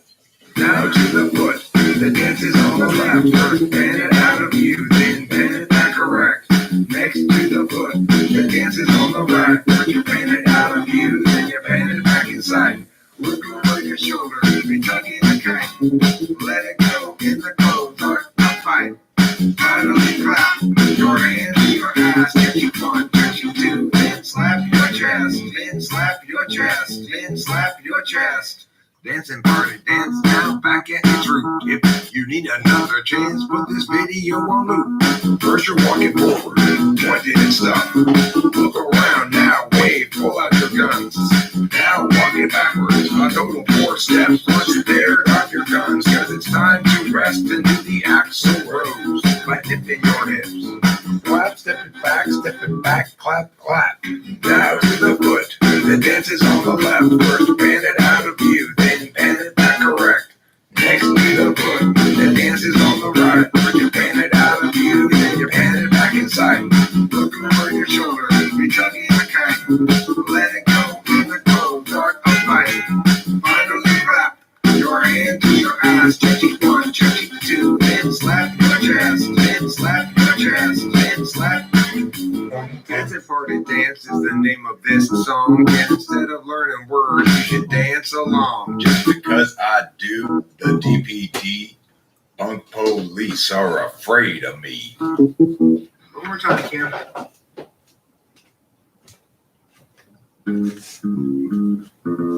Well, his name is Sir Ronald Johnson, and he's a big fan of the great Charles Bronson. Illusion in the summertime. He's got a group of Kruger brands in his mouth. Golden Loogies, man, he's South Africa's the guy who comes up to her and says it's that fur when it's clearly cashmere. It's wrong. Yeah, it's wrong. RONALD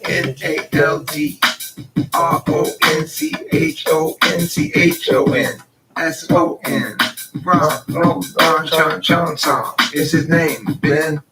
Everywhere he goes, Ronald knows that those he meets hate to see him go. They hate to see him gone. He's the only son of Donald Ron Johnson. Ronald's not a Dave nor Ron, so Donald never treat Ron as a pawn after all. Ronald Ron Johnson, Donald Ron Johnson, who is the man who comes up to me, asks if I see. So this hilarious. Everywhere he goes, Ronald knows that those he meets hate to see him gone. He's the only son of Donald Ron Johnson. Ronald's neither Dave nor Ron, so Donald never treat Ron as a pawn. After all, Ronald Ron Johnson's Donald Ron Johnson's non-Wan son.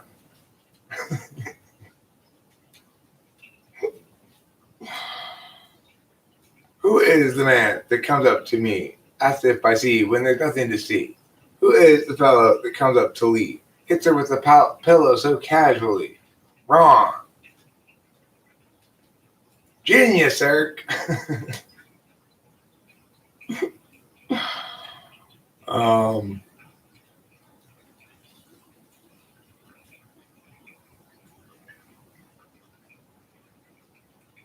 Susie is also known as the introverted thinker. She has her own channel that has more than 1,000 subscribers, so it's pretty successful. But like most ENTPs, like most INTPs, she's not as make tons of shit as me, you know.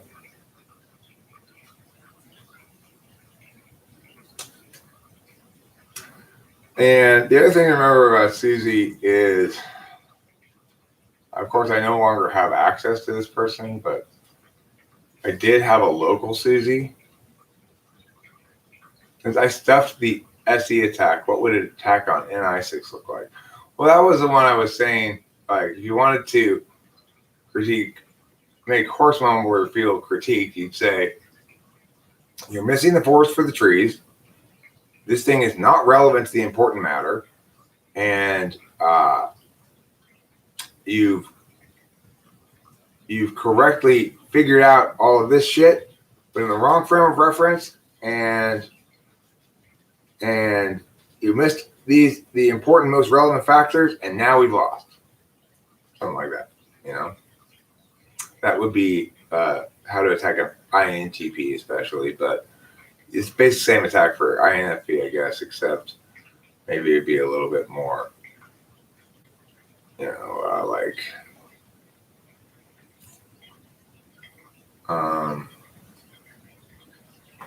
right answer but irrelevant to the problem. And because we trust, and you're asking us to trust your right answer, but your failure to account for the larger frame has led to the problem.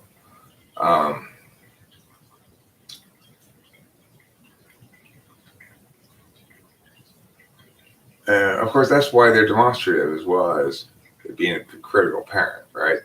Critical parent, yes, it's also demonstrative because it's when you're out in the world, especially in a work environment, it's where you feel like if I can avoid critique in this area, not necessarily especially in a work environment, but just out in the world in general, being a subject rather than an agent or an object, that you better be a subject in that area because otherwise you'll be subject to critique.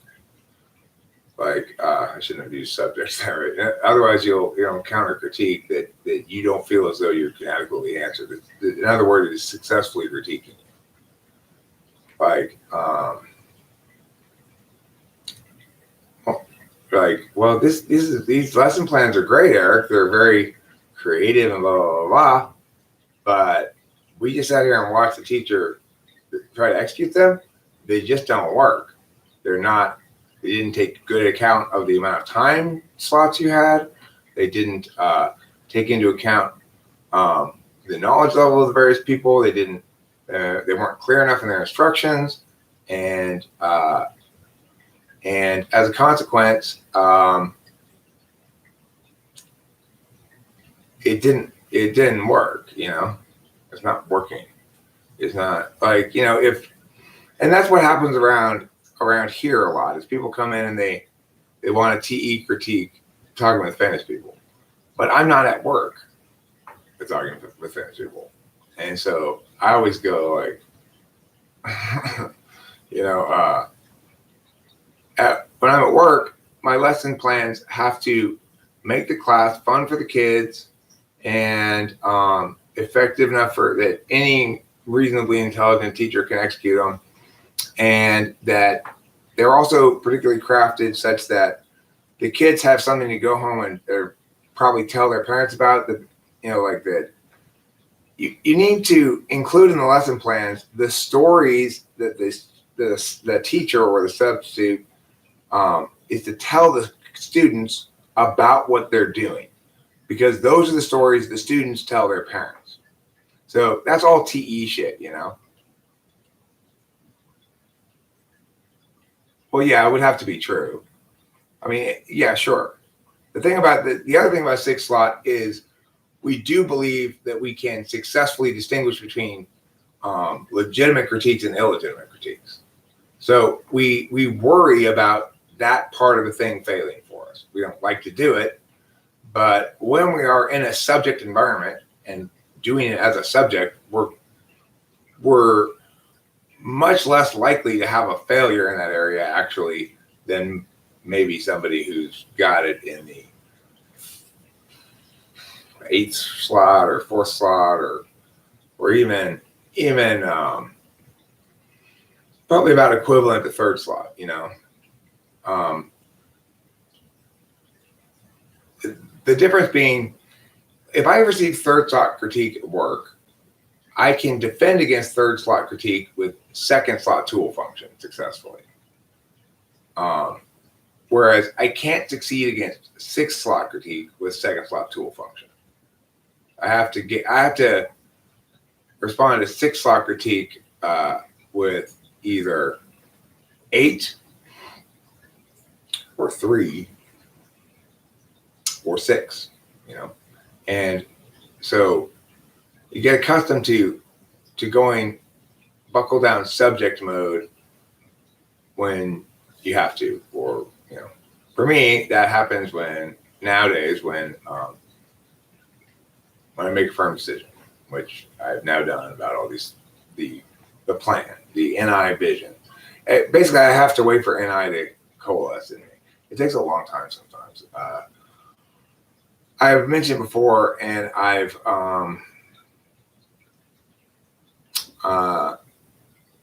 experienced this a lot, that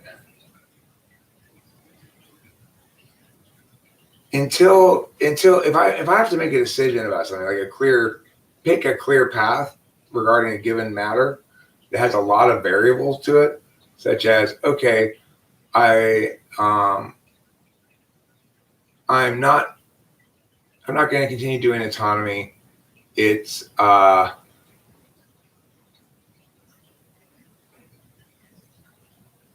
you've done wrong in this relationship and failed to address the problem. So you mean you've legitimately lost the relationship moral high ground? Is that what you're saying? I'm not quite sure relationship moral high ground. I do know. It would be like you didn't do anything wrong by any sort of universal sense. You didn't cheat. You didn't lie. You didn't but you were consistently inconsiderate to me. That would be you've failed on FI grounds.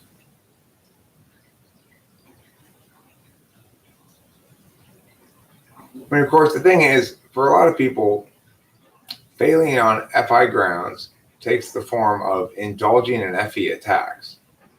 So it can be kind of complicated to separate the two, I guess.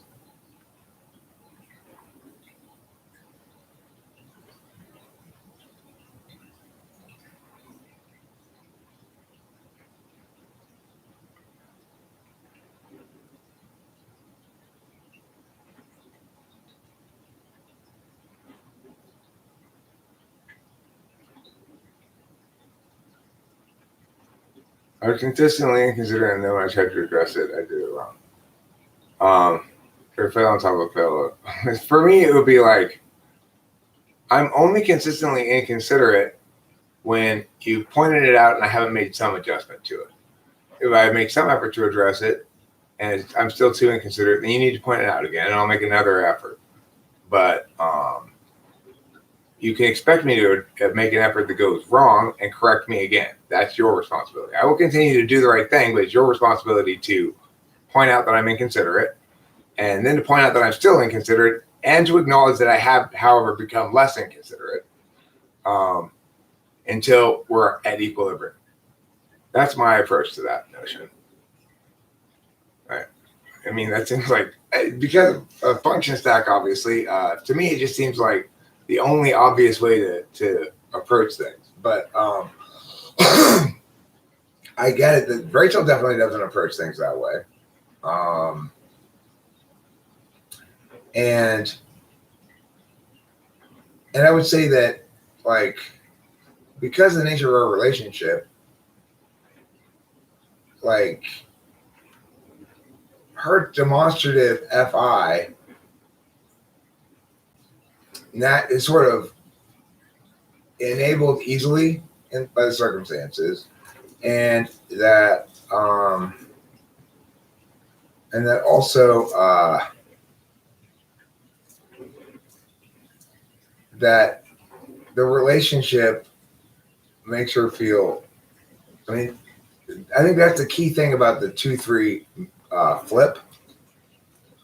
The thing that duals have in socionics and Mirage has, I think, in socionics. I'm not sure if it's always the case that Mirage has it, but duals have is the 2-3 flip. So I'm TI2 and FE3, she's FE2 and TI3. That thing makes it such that you feel safe regarding your 6th slot, because it also means that their polar is your 6. So you don't have to worry about them critiquing you on your bad 6. I mean, I got to know her. The thing is, of course, even being very aware of it, I too am unavoidably inherently subject. Again, this is unfortunate I chose that word. I too am inherently susceptible to to to to the fact that in any plate of data, which contains the 4 food groups, as I say, data about action, data about interface, data about knowledge, and data about deliberation. It's unavoidably so that I'm going to try to be getting them to show me how they relate to that function as a subject. Some functions are inherently subject functions, like action functions and interface functions. Some functions are inherently agent functions, knowledge functions, and some functions are inherently object functions, deliberation functions. So in other words, a deliberator expects to deal with objects and has the most success naturally in the world when they're treated as an object. So in other words, if I go up to TI Dom and go, affirmation, affirmation, affirmation, affirmation, affirmation, I am right in TI Dom's wheelhouse. I'm making them the object of my putting of information, which they can then deliberate about and either act on if ISTP or rebut if they're INTP. Okay? So the thing is, that one's fairly easy to test, TI, because them being an object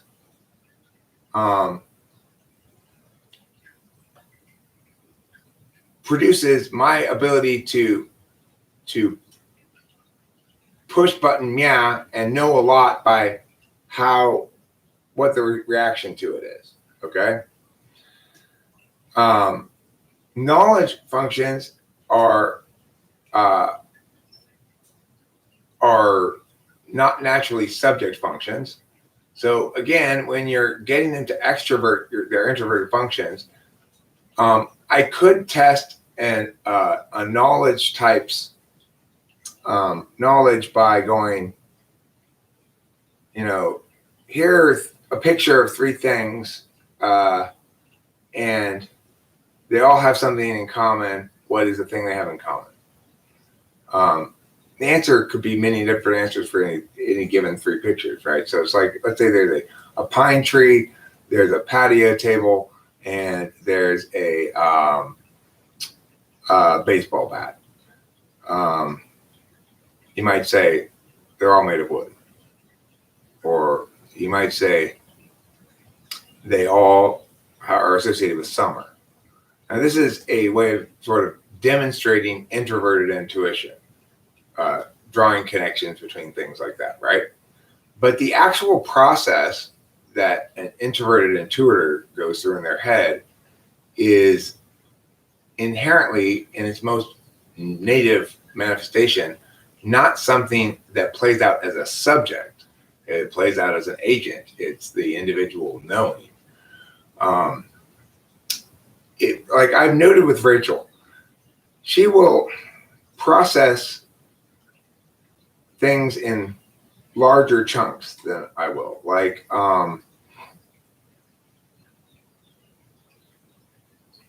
she will often listen to things that she's listening to at increased speed, but I don't think she's processing all of the words. I think she's letting a bunch of words fall on her NI, and then it goes, pow, that meant that. Letting a bunch of words fall on her and it goes, pow, that meant that. Whereas I hear every single word and process every single word when I'm listening. And if I'm not listening, then I'm not hearing or processing anything. So the thing is, when you test somebody, it's always going to be likely that if they have an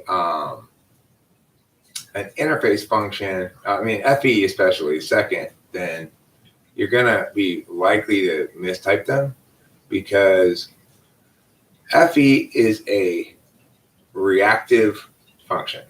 So it's reacting to the person you're dealing with and modifying the presentation of self accordingly. I will also say that Rachel liked me, was interested in me as a romantic partner, although I didn't really know that exactly at the time. I suspected it when she made a point during the typing session of telling me that she was how old she was.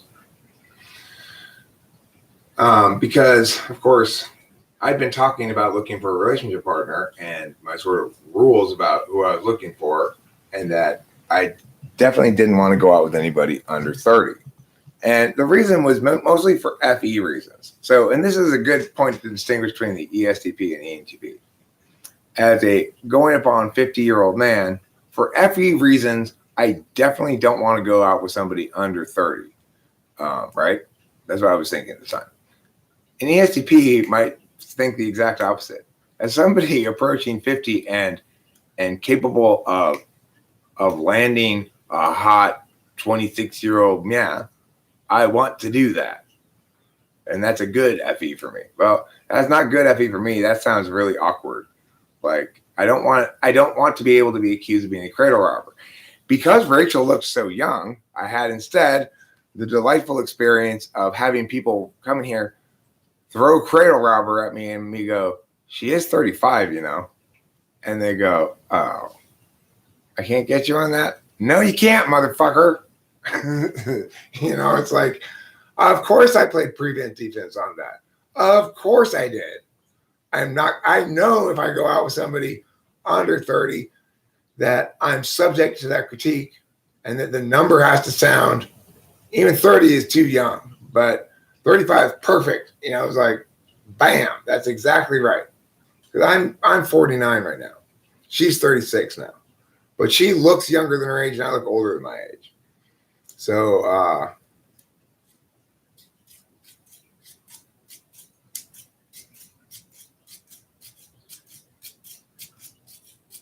especially when she first got here. You know, when she first got here, she looked especially young because she was very fit. Very fit.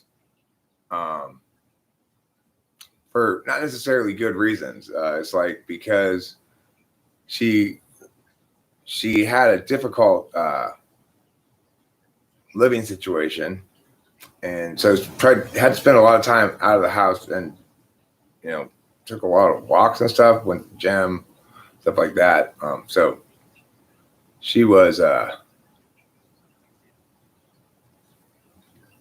fit, and you know, it's like as a 48-year-old when she first got here, and she looks like she's 26 years old or something, and just like, you know, it even though knowing how old she was, I felt like I was getting away with something, you know. I said that to her at the beginning, and I realized pretty quickly that she didn't like that, me saying that, because I think she was unsure about what I meant by it or whatever. But what I meant by it was like, what did I do to deserve this? You know, it's just, of course, you know, you get accustomed to somebody over time, so that sort of like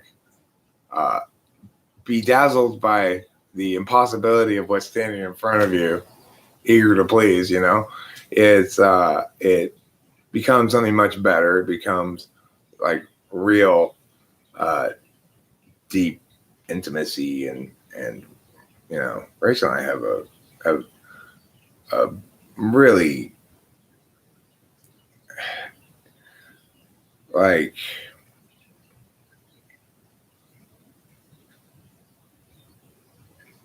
I don't know anybody who's ever been in a relationship that they are so both so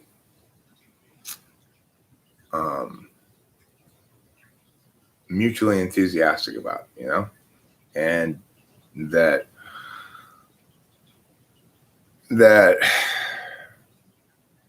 features so few kind of problems or whatever. You believe in LOA BT dub, but within reason. I think what you meant to say was IBI LOA BT dub BWR. Isn't that what you meant to say, Ghostwriter? Have you ever noticed how people come up to me and hate it when I don't know what the deal with that is? That's my question I'm working on. I'm practicing it. It's a good question.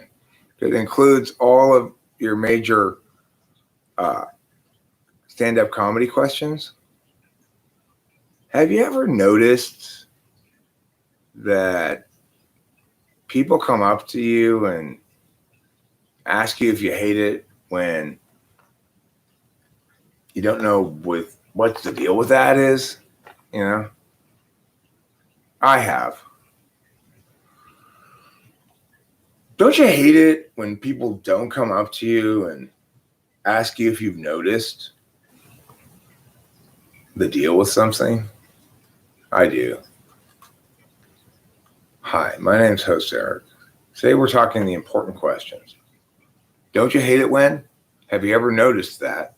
What's the deal with? And what's the fourth one? Do people ever come up to you and say, well, Ghostwriter, I'll tell you how I've been. People have been coming up to me and asking me if I've ever noticed that I hate it when I don't know what the deal with something is. So I've been pretty confused. What's the deal with Medical Mama? Have you ever noticed that people come up to me and ask me, don't you hate it when I don't know what's the deal with that, I do. The people these days. I'm Andy Rooney.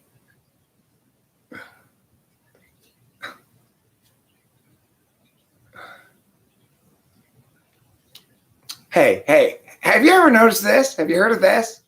Bread. So what's the deal with bread?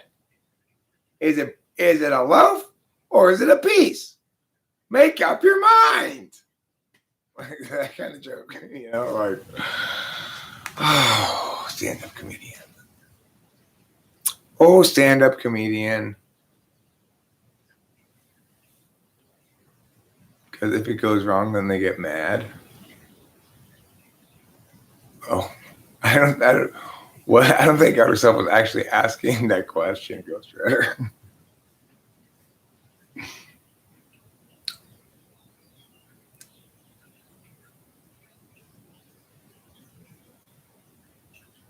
Have you been to the grocery store lately?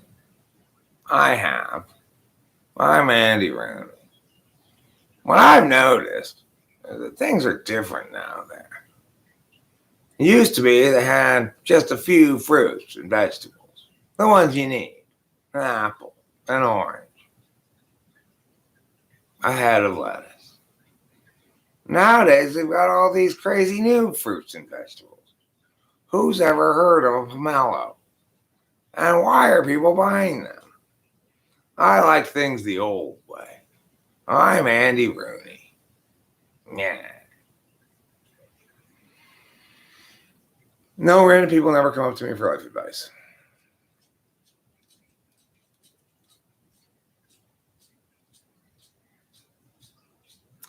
Cool. Thanks, First One Boy. I will do so. We will do that. Practicing that song and a couple of other songs on our own is something that's in the mix of things to be doing. You know that moment when you realize you're breathing and now you got to keep breathing even though you're aware of it? Awkward.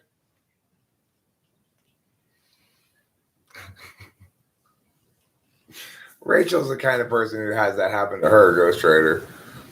I don't know. People don't seem to be presumptuous on my ontology in that fashion.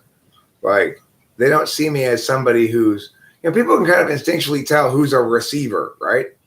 Receiving types, that's to say, knowing types, are likely to have sort of unself-aware action types come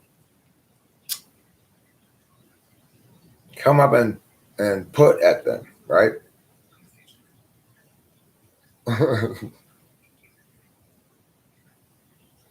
So, what's up with the walls and around? What do we need them for anyway? It's like, I get the ceiling, it keeps the sky out. But walls? What are we, barbarians?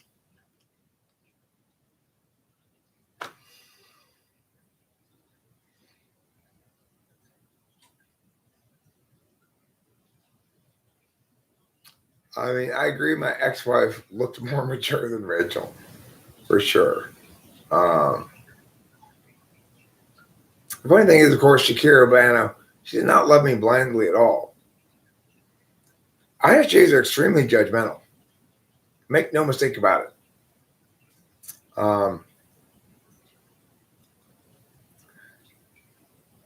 it. She loves me so much because, unlike everybody else, I never give her a reason to judge me.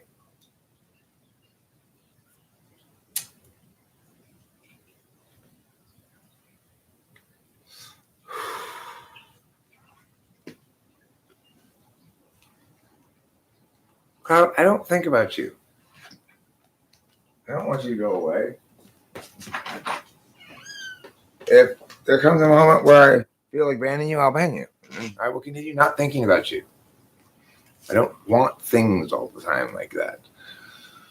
Although I did appreciate the example that you provided of the fundamental key, like the reason that you and I will continually be ships sailing past one another rather than actually engaging in any kind of meaningful clash is when you said, Eric,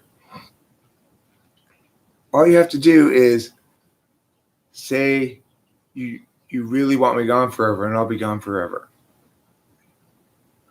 I don't want you gone forever. Well, then you want me here. No. Then you don't want me here. What do you keep talking about what I want or don't want? That's irrelevant. It's like, that doesn't matter. It's just, whether or not you are disruptive in a way that annoys me, and factor in the significance of my knowledge function, which is, say, my experience. So plus my valuing of the pattern indicated by that experience and the significance of that, then, you have very little rope left. You used it all up.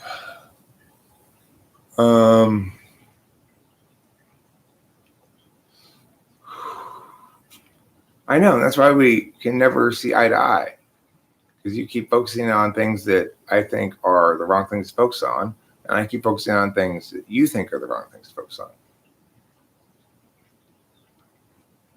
I'm sorry about your dead ferret, Winston's mom. Oh, she's not dead yet. Good job.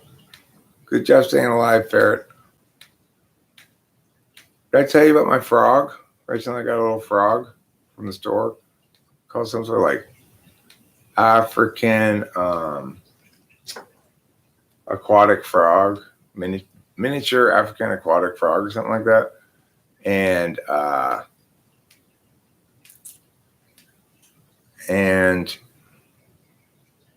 It only cost $3.99, fortunately. But we bought it and we brought it home, and it's very small, but it was full grown. So it's like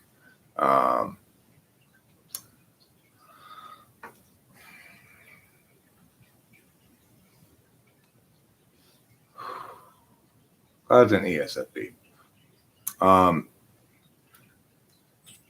So as far as the frog goes, we brought it home and put it in the tank, and it immediately like swam away and blended in with the rock.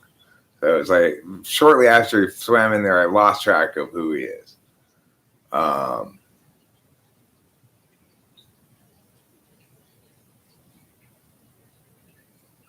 Cool. And the fact is, Horse Mom work.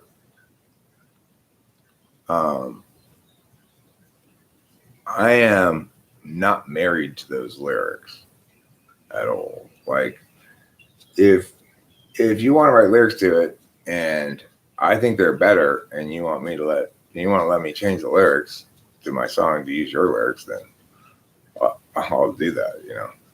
I'm not married to those lyrics at all. There's parts of them I don't like, in fact, for sure. Like, I dislike the who you're getting giant African snails as a pet?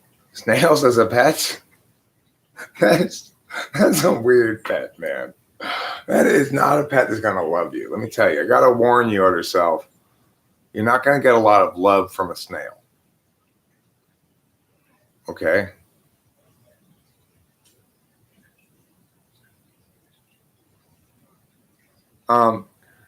Despite my best efforts up to place 48, Rachel still asks me, can I get that? Which is the strangest question I've ever heard. Because unless it's unless like we're super tight on money or it's a large purchase or something, I'm expecting us to go to the supermarket and her to get what she wants to get and just stick it in the basket, but that's just I've expressed to her plenty of times. Now I just say, why are you asking me that? Or something like that, maybe, or I'll maybe go, no way. Or something like that, because it's just I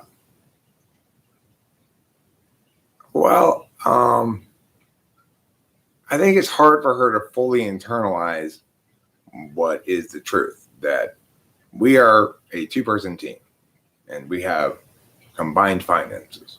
So that's all there is to it. And it doesn't matter where the money comes from, it's both of ours, It's hard for her to fully internalize that.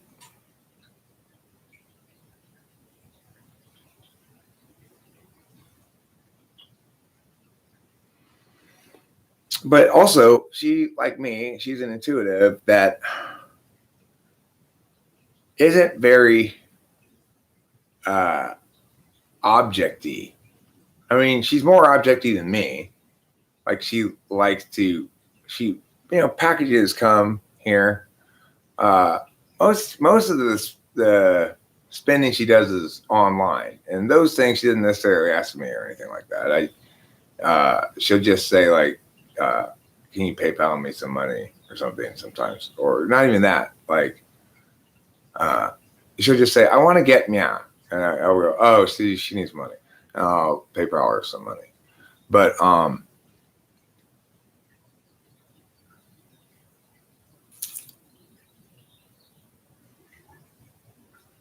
yeah, I don't know why she does that. I think you got to remember, I never blocked them. I never blocked him, Shakira Banner.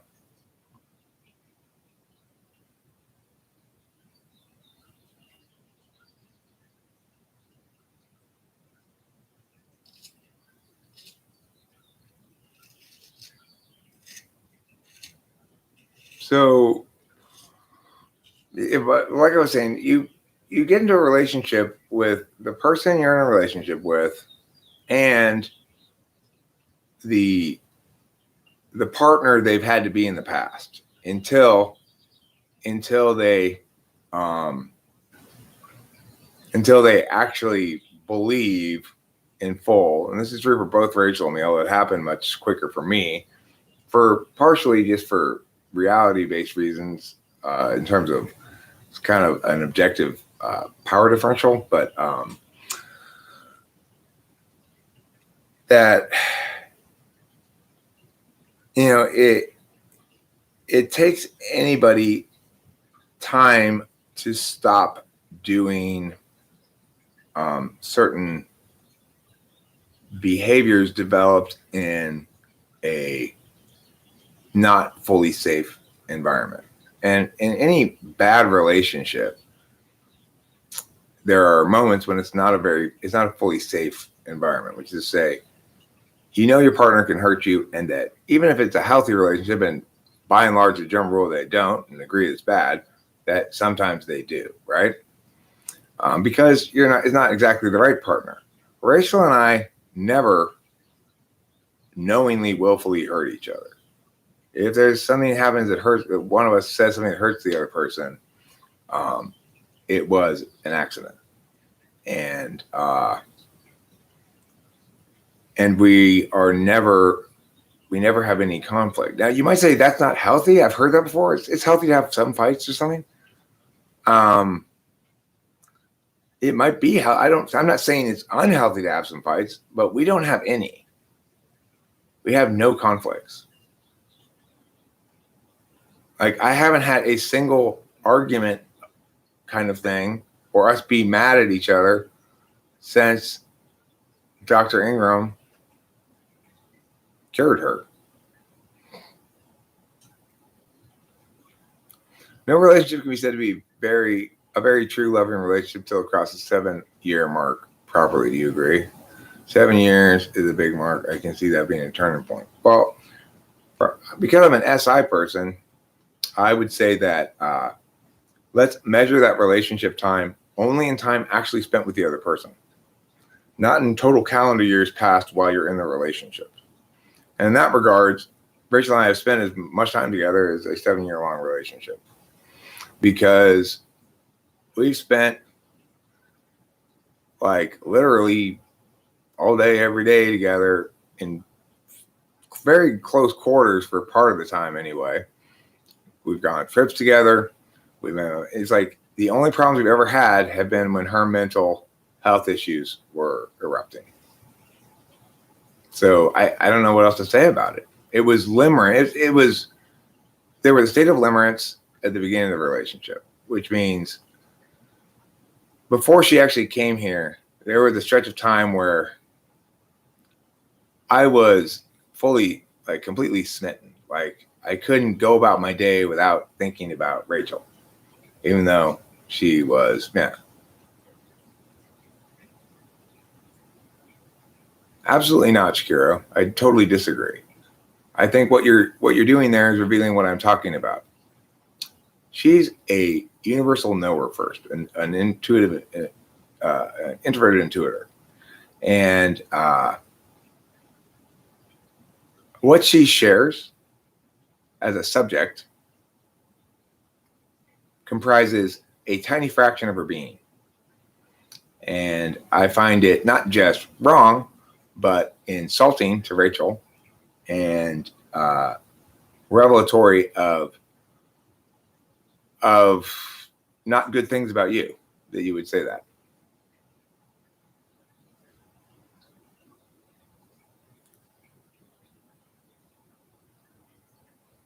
Rachel is 36 years old now. She's gone through a lot of crazy shit in her life. Had a lot of troubles, and she was a long time stuck in an environment that was not ontologically friendly to her, which is to say, it wasn't a comfortable place given her cognitive function stack for her to be. She was constantly being told, use this particular truth that goes against your NI truth, and she had insufficient leverage to to win any of those battles. And so she's now like anybody else who was in a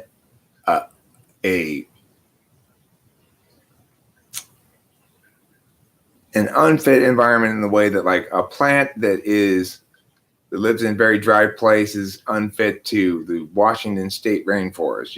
It's like it might get by and survive, but it's not going to thrive until you get it where it properly belongs. Rachel is beginning to thrive and continues to thrive. I mean, she is thriving, but that part of that thriving process is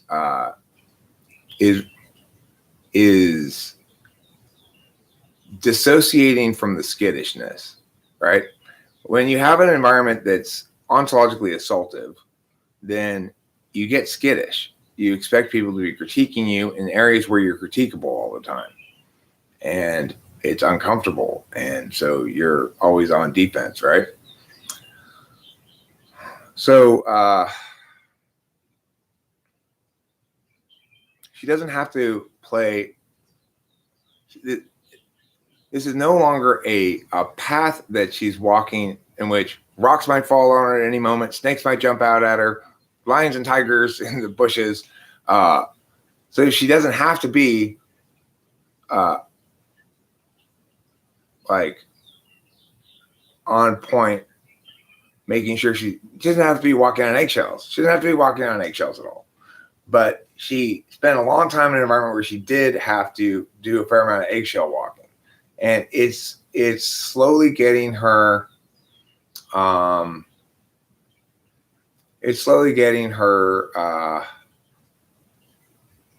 healthy and being herself and everything.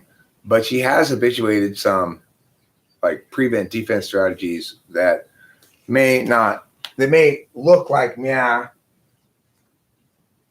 because it's like she was living a life in a place and such where she was forced continually to sacrifice her dignity because of her lack of meaningful leverage on a number of different vectors. And she understood this and couldn't convey it to the parties who were predominant and executing this kind of like program of oppression, because they were polar mom, weak ENFP dad going along with polar NI mom to get along, presumably, and polar NI mental health facility director Janet, whatever her name was. And I mean, it's like fate said, here, let me weave you the INFJ's nightmare tapestry. There, live there for 10 years, Rachel.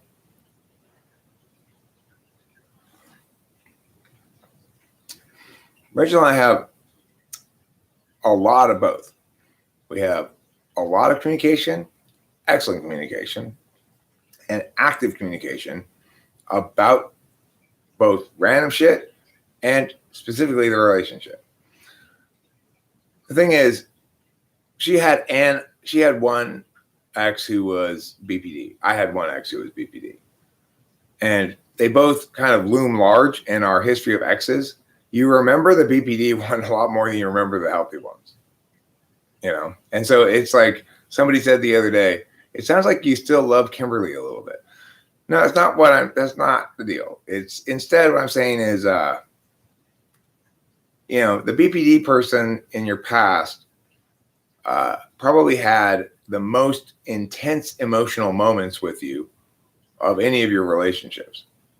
Bad intense, but intense nevertheless. And there's kind of a we both were in the trenches as the shells were falling all around us together, kind of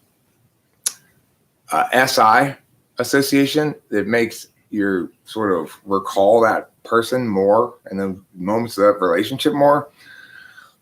So yeah, Rachel and I do periodically talk about our respective X's with BPD.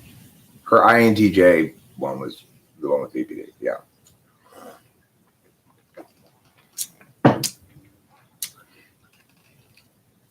It's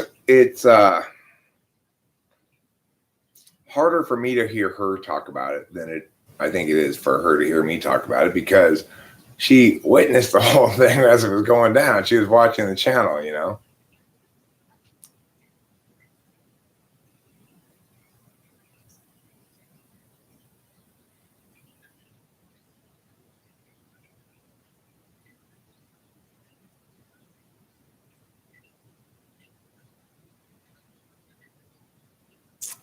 I like what you're doing with it. It's a better lyrics for the tune. You know, it's more fitting to the tune, I think. I think what I would do is I try to find simple synonym for bemoan or something, you know, like that, or I don't like the idea of putting the in it in particular. If you got rid of the, I guess the bemoan would be fine. But like when I'm doing lyric writing, I'm always trying to get myself to be less fancy in my word usage. But I mean, I'm certainly guilty of it too. Still, I'm not trying to criticize your lyrics there, really. I'm just saying, if you were to ask me for critique on that, I'd say I really like what you're doing, but I'd like to get rid of the and the bemoan.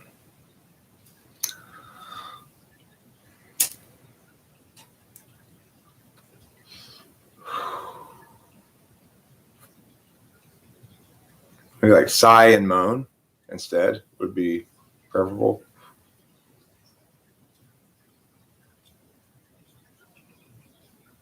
Or all alone.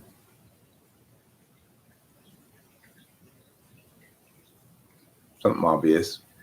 Something that appeals to the masses. The reason not being that because I want it to be more successful TE wise is because I view NIFE as more successful aesthetically. Pasta and Al Capone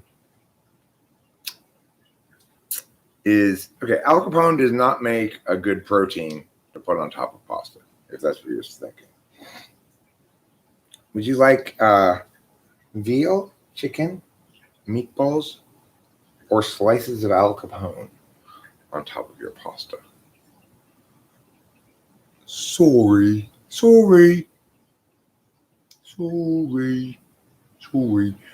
But also, Diamond, I want to say this. It's not necessarily the relationships fail where there's little to no communication and no actual care. My second wife and I had great communication, genuine cared for each other, and it still didn't work out because we just weren't the right people for each other. It worked out when we had a kid we were raising together, because then she got enough ESFJ juice from the relationship to justify it. When the kid grew up, then she wanted me to provide her what she needed from a relationship perspective, which was a lot more social FE family shit, picture taking than I wanted to do. I wanted to play on my own. I wanted to put, not interface. She wanted to interface, not put. That's what it boils down to.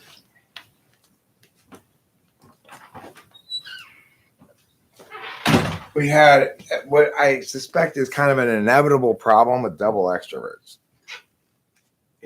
They both want to be the extrovert. And it's less of a problem if one of them's an interfacer, but at the end of the day, they both want to be the subject in the relationship.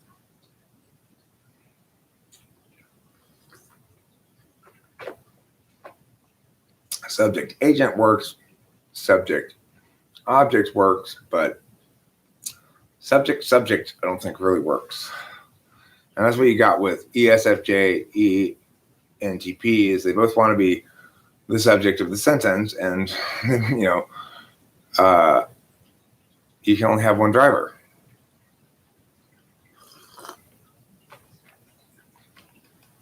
They end up doing this sort of dance that earnest, well-intentioned people who just aren't wise enough to make all the right decisions, like everybody make, which is, okay, so like Candace and I, we managed a relationship really well. We took turns not getting what we wanted, you know? Okay, yes, I'll participate in your bullshit that you don't want, that I don't want to do. And then you'll respect my need to tweak out on shit in the garage for a while. And then, you know, it's like, that's how we managed our relationship. We took turns being the person who was in the wrong relationship. And it was super fair and understanding, good communication and everything. And so we had a very healthy, it was a healthy relationship between two people who were never meant to be together. So it's weird, you know, it's like, there is that reality. When we had Delilah, there was a lot more, okay, sure, that's fine. Cool. Thanks. We're on the same page then, Horseman Board. That's what I was trying to basically say is I'm planning on rewriting this a little bit. I like what you're doing, but I'm planning on rewriting it.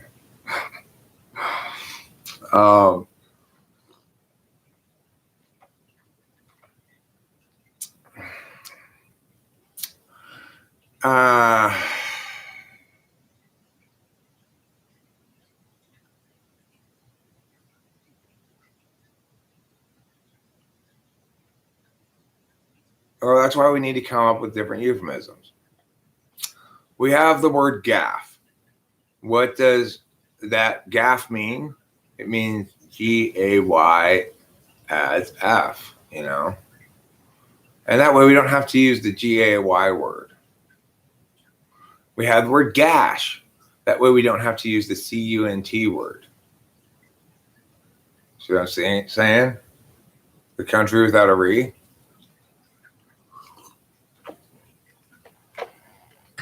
Also, we can bring back and try to make popular again the briefly popular expression gash hound.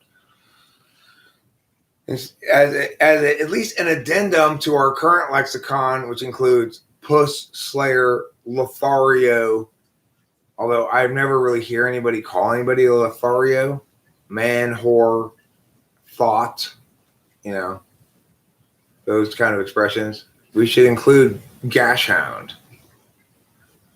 Puss slayer is a fun word. I agree. It's a great word. And that's why it stuck, whereas gash hound didn't. Gash hound is so harsh sounding, you know.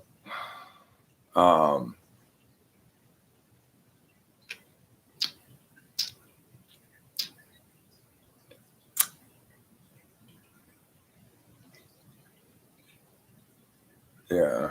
Back when I was in college, it was just like in Santa Cruz anyway, the term was, you know, poke. Did you poke? Bruh. I'm gonna poke. I'm going out with Megan tonight. Yeah. I'm pretty sure I'm gonna poke her. But that's Northern California, you know. I like poke. Poke is a nice sounding term, you know. Cock munch. Cock munching is greater than puss slayer. I like the term cock munch. And I, you know,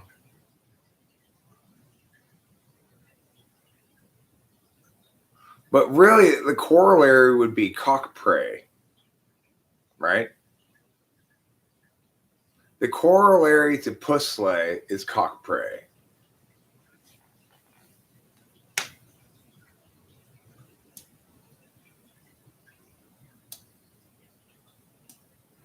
It's like Mutual of Omaha's Wild Kingdom would show the puss slayer sneaking up on the cock prey and then going, "Sup?" And she goes, "Not much. What's up with you?" And like within 5 minutes, they're just bam, bam, bam, bam, bam, bam, bam, bam, bam. Notice how much more slowly the reproduction process occurs between these two intuitards. Let's look inside their minds. I wonder if she means meow.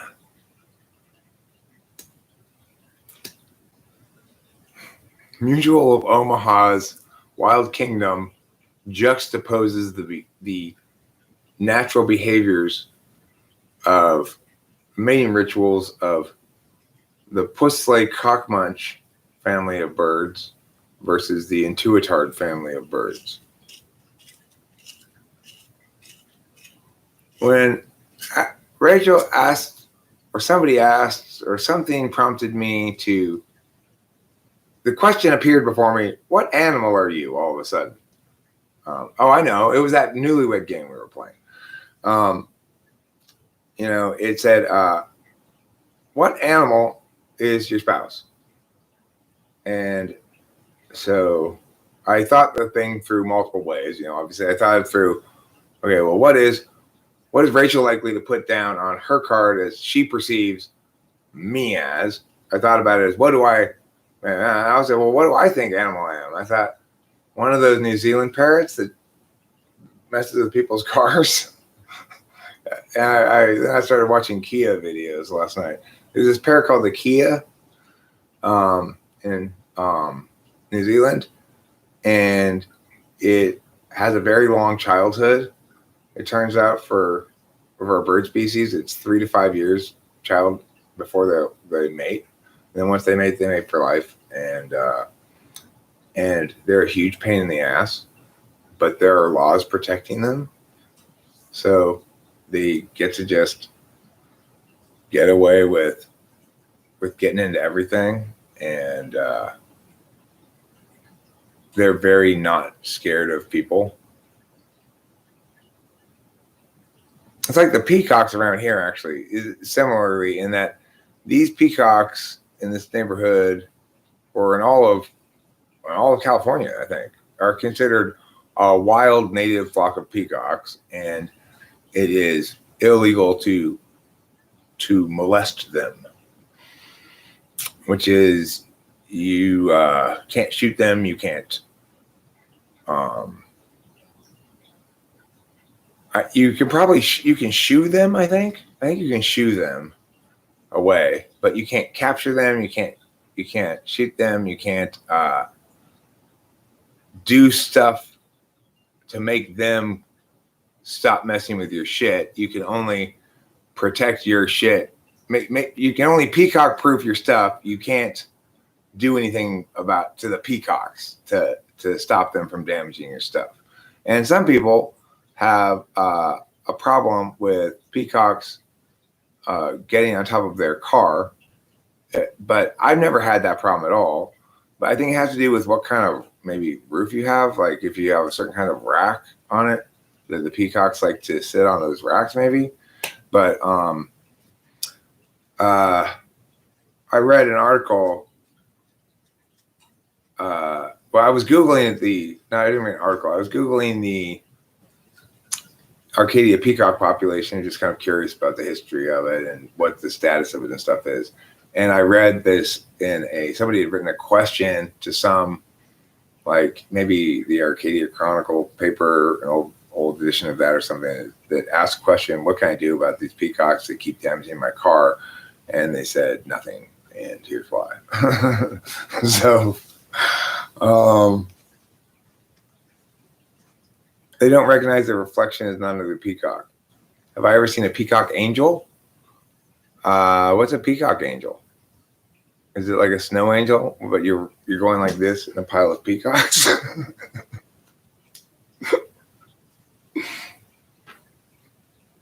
Peacocks are very sexual animals. Well, they have a very sexual name, that's for sure. Pea and cock are both bad words. Pea is not as bad as cock, though.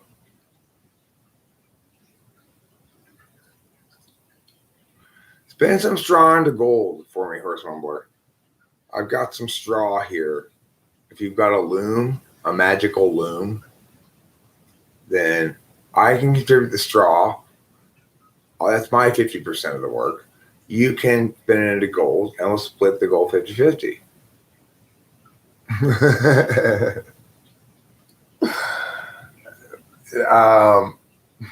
Probably not. There is a $500 fine, however, for feeding the peafowl. Because remember, peacocks aren't just peacocks. They're peacocks and peahens. But we tend to call them all peacocks, right? But they're actually peafowl. And there are two kinds of peafowl, peacocks and peahens. Peacocks are the ones that you like to look at because they've got the colorful feathers. Peahens are kind of brown and dull looking compared to peacocks. But the thing is, peacocks don't always have those big feathers. They molt it once a year and regrow them. So right now, Pete has massive breeding season feathers. Later on in the summer, they'll start to fall out. And then, maybe in the fall. And then after they all fall out, then he gets new ones again next year. Why does fowl make the best dinners? Fowl doesn't make the best dinners. 69 CUDA. FOWL does. With a W, like this. FOWL. Fowl. If a peacock murders a peahen, that is peafowl play.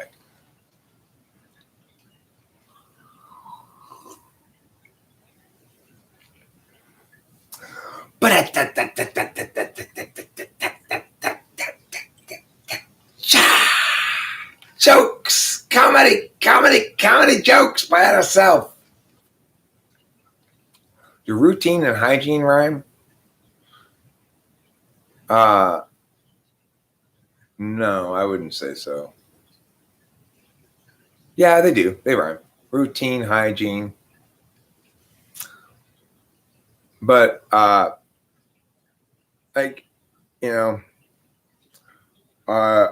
have to go to school. I have to go and get a new routine in order to stay up ahead of things. I'll need to optimally max hygiene. The problem is hygiene is accented differently, okay? So in other words, it does sort of rhyme, but you can never use it as a rhyme really unless you are careful in the construction. You have to have it constructed such that you really can't. You can't use it as a rhyme. That's the problem. So yes, it rhymes, and no, it can't be used as a rhyme. If you're caring about meter at all. In other words, you don't have to care about meter. And most poets don't.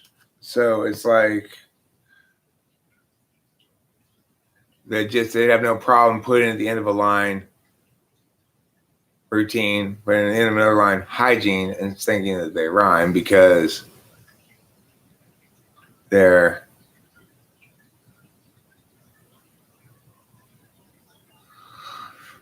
if you were given an option to have sex daily with new women, I don't want that option. So, I mean, the question would be, if somebody paid you $1 billion, would you be willing to have sex with a different woman every day? And then the answer would be no.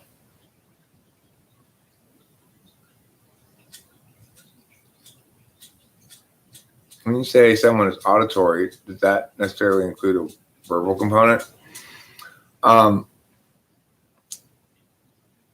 It depends on the context in which you're using the word, I guess. If people say, they're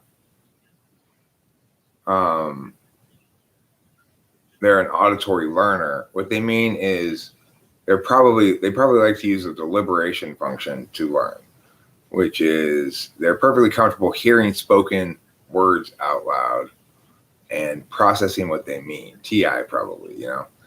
If you're talking about somebody who says, I'm auditory, not visual in general, what they probably mean is I like to listen to things, and whether or not there's a component video part is sometimes matters, but a lot of times doesn't really matter. Like, you know, for example, you might go to somebody, why do you watch all these videos on YouTube, but you're always only listening to them? It's like they're videos, aren't they? And you go, oh, I'm mostly an auditory person. The ones I'm listening to are talk videos, and I like consuming information auditorily.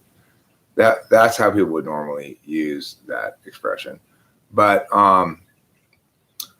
the other factor is this. If you are talking about, let's say, aesthetics, do you have clarity about what comprises a good image, what comprises an appealing look and visual aesthetics and stuff? Do you have more clarity about that? Or do you have more clarity about what comprises a good sound? In other words, I'm very clear about when I'm making a video that has narration or talking or something that's not just me, even though when I'm just coming up with it on the fly, I'm very aware of the tone of my words, in the sense that I'm aware of the cadences and like how it's supposed to sound. So certain sentences are sort of supposed to sound certain ways with cadences, and I'm very aware of that. But that's basically writer's voice. And now I'm bored with whatever I was talking about. Okay, I'm gonna play a song now, and then I'm gonna go wrap this up after I play a couple songs. So this is, if you're not familiar, if you're one of the 18 people here who's not familiar, I don't know if that's possible, but if so, then be aware that once I start playing songs, then that's the end of the talking part for me of the live stream. If you want to skip the song playing part, then you are here forewarned. I don't want to be accused of making you wait around expecting something afterwards, only to discover that you sat through the thing you didn't want to sit through for no reason. You know what I'm saying, everybody? Does everybody know what I'm saying? Does everybody see what I mean? Does everybody love it when all slime? I'm going to start with the sad song first, since Horse Mumbler referenced it. And you know, it's like, righteous. Okay, cool. Let's do that.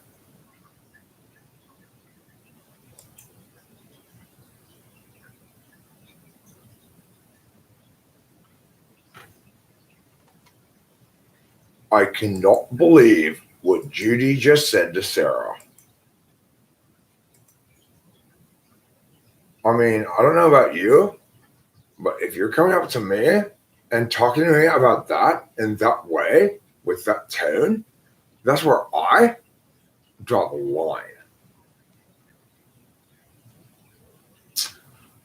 Hi. Yes, I'm seeking clarity currently as to precisely where you draw the line. Could you help me with my problem, please? Oh, you want to know where I draw the line? Right here, mister. That's where I draw the line.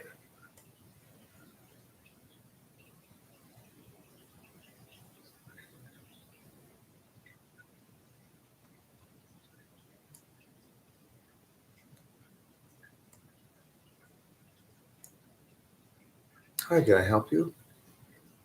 Yeah, I'm here looking into where you draw the line. Okay. Exactly. Can you please explain to me exactly where it is that your boundaries are currently being pressed? Yeah, Judy's coming over and talking to me about my husband. Is that where I draw the line? Okay, well, I'm going to say yeah. That's a good place to draw that line. But it really depends on what she's saying about your husband. She's saying that she thinks he's a pretty smart man. I think maybe she's saying that she thinks he should be with her. And that's where I draw the line. Did you come here to find out where you draw the line? Yeah. Where do I draw the line? This was the question I have. Also, how do I draw it? Does it have to be number 2 pencil? It's recommended. The machine should still correctly process your line drawing if you do it in pen, but I wouldn't take that chance. You know, taking that chance, that's where I draw the line.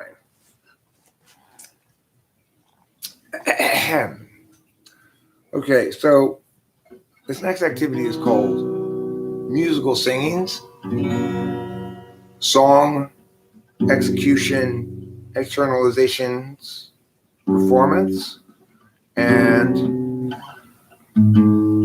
delighting in the jazz of the wind. Come, delight with me in the jazz of the wind.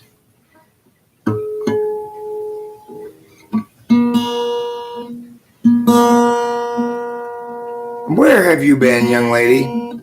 I've been delighting in the jazz of the wind.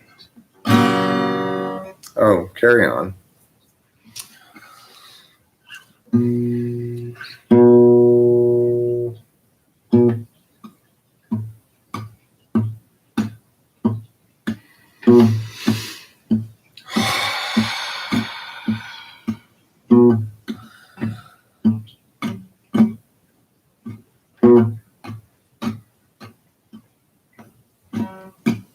Just brooding here won't do any good, but brooding's more and more my style.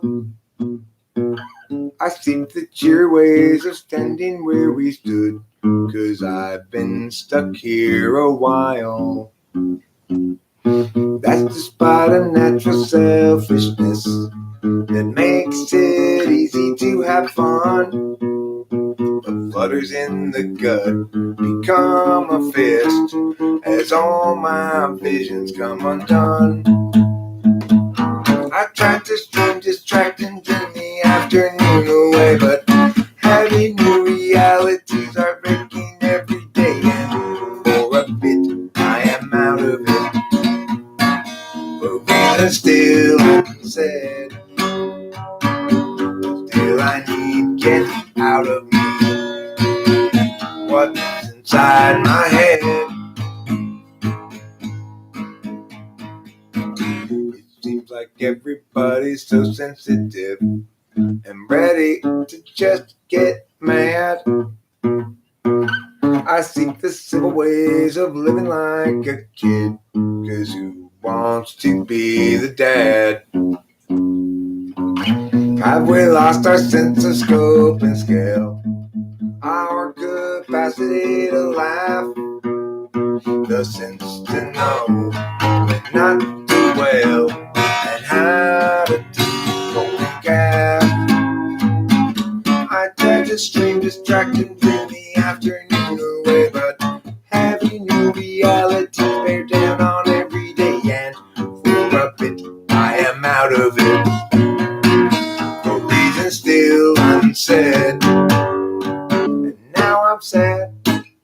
sad for me, sad for her, unhappily, and what you call sorrow, I call home.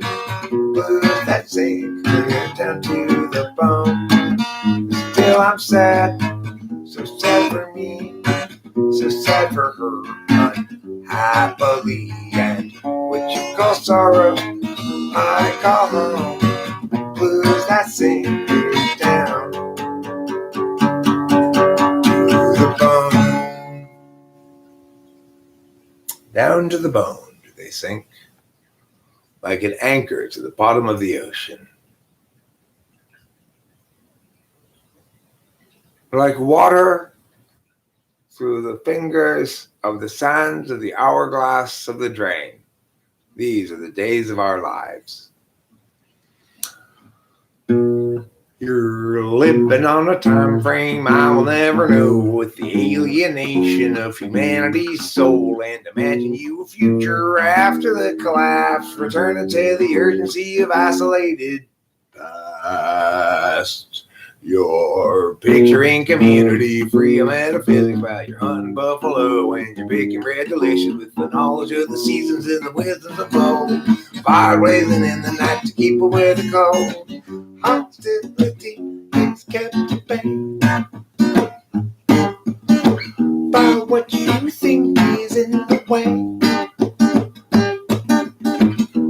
Life as children of the land, with an agave weatherman. Imagining a history that never could have been. You lecture at the college, advancement is a sin. Lamenting disconnection in every corporate act, asserting all your feelings and ignoring all the facts. Hostility is kept at bay by what you think is in the way of life as children of the land, with an agave weatherman. You find modernity just so banal.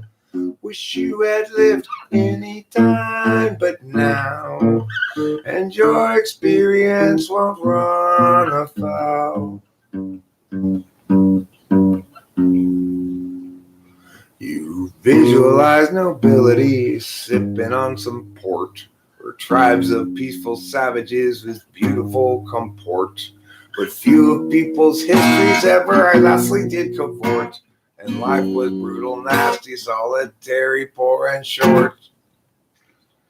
Hostility is kept at bay, hostility is kept at bay by what you think is in the way of life as children of the land, with an agave weatherman, with an agave weatherman. Yep, an agave weatherman. That's right, an agave weatherman.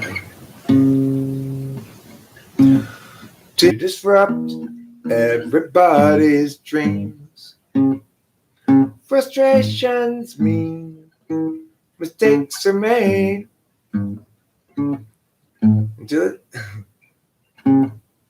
until it seems everybody's throwing shade. I won't be another casualty of other people's well-intentioned rules. I used to think that some tomorrow there'd be time for yesterday. It's not the sort of thing that one can borrow. No one willing still to lend a day. Your uncertainty's implicit, just like an unexpected visit from a bunch of men all dressed in blue suits. I won't be another casualty of other people's well-intentioned rules. I used to think that some tomorrow there'd be time for yesterday. Not a very good execution of it that time. That happens sometimes, you know. Sometimes you're just not very, very good at playing things. Sometimes you're better. Remember, it's all up to you. We're all counting on you. If you fail, the entire world is destroyed, and it's your fault.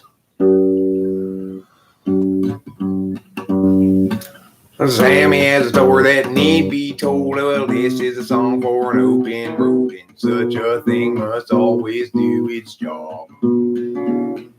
She married up Jeb, turned 19, 4 years in and 3 kids weaned, weary now and questioning the path.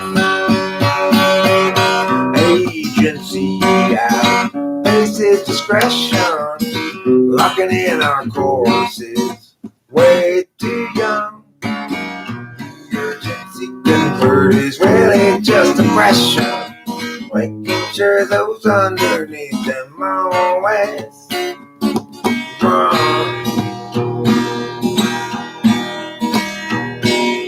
Doug at 20 thought bourbon fun, likewise Doug at 21, and so forth well up into middle age. Once that seemed to set him free became his whole identity. Now Doug's about another drunken rage. Agency out, faces discretion, locking in our courses, way too young. The urgency convert is really just depression. They'll offer you incentives, haven't got a thing that's fun. Everybody's panicked about the kids. Lock 'em up with extra dexedrine. Mathematics to produce success, or impose more unjust duress. Agency outpaces discretion, locking in our courses, way too young. The urgency convert is really just depression, making sure those underneath them always wrong. Without consent, it's really just depression. While parasites surviving on their wages earned by lying, while they feed their fear of dying. Yeah, let's feed upon the futures of the young.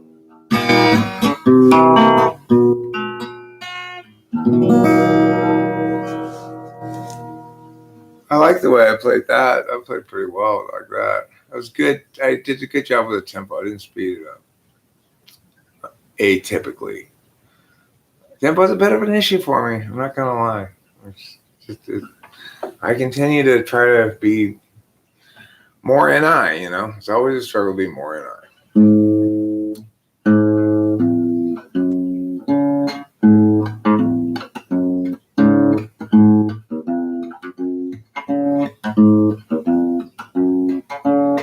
Santa Ana's from the east are blowing, driving on this mountain fire. Grand Atlanta had best be going, they had cut it down to the wire.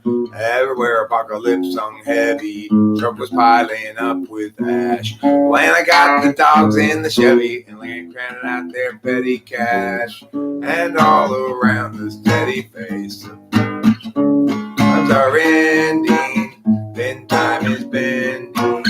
Flames rain down from the sky. Well, the dogs knock out with grand exhausted. Atlanta stays awake to cry. 120 up at Labor Day, and that means cooking meat outdoors. Guy got distracted and fire got away. From Bradford to Arcadia, they cursed his name. Fire chased them west and down the incline till they reached the foothills below. Found a room cheap for the night online. At least now they had somewhere to go. Tomorrow they'd evaluate their options now that their life had burned away. Alana's sister has a place in Laughlin. Wasn't really any more to say. If times are ending, then time is bending. Flames rain down from the sky. While the dogs knock out with Grant exhausted, Lana stays awake too. Dogs knock out with Grant exhausted, Lana stays awake too. Dogs knock out with Grant exhausted, Lana stays awake to cry.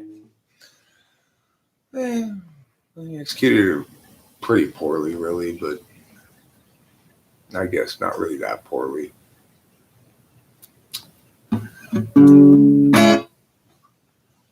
30,000 days, too many expectations, not even worth a damn. 30,000 nights to sleep off the intoxication, otherwise you won't escape the plan. I wasted half my days trying another's ways. Who can tell me my priorities? Is there anybody knows the key? 'Cause I'm tired of doing it wrong. Wrong direction and have all along. Wait until I know. Or is that just hesitation? It is no good once your chance is gone. What I need to know is it so below my station? I'm tired of doing it wrong. I wasted half my days trying another's ways. Who can tell me my priorities? Is there anybody knows the key? 'Cause I think I'm doing this wrong. Yeah, I think I'm doing this wrong. Yeah, I think I'm doing this wrong. Doing it wrong.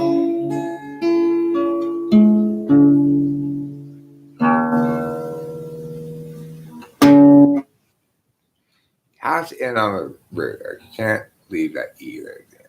Okay. This one. I'm gonna, you know what?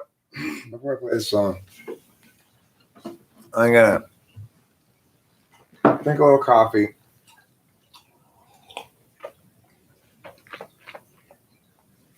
And smoke a cigarette because, of course, my voice is a little rough. This will help clear it up. Are you sure that's not the problem, Eric?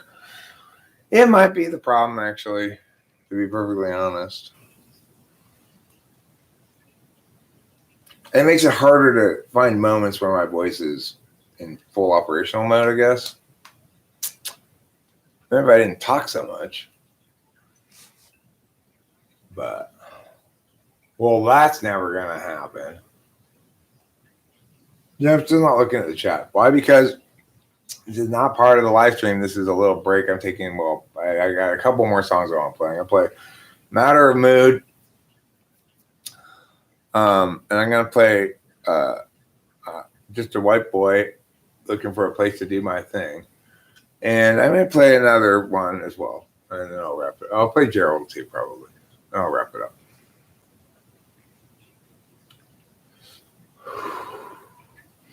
Sweet talking guy, talking sweet kind of lie. Don't you believe in him? If you do, he'll make you cry. He'll send you flowers and paint the town with another girl. He's a sweet talking guy, 'cause he's my kind of guy. Sweeter than sugar, ooh. Kisses like wine. Don't let him under your skin, 'cause you'll never win.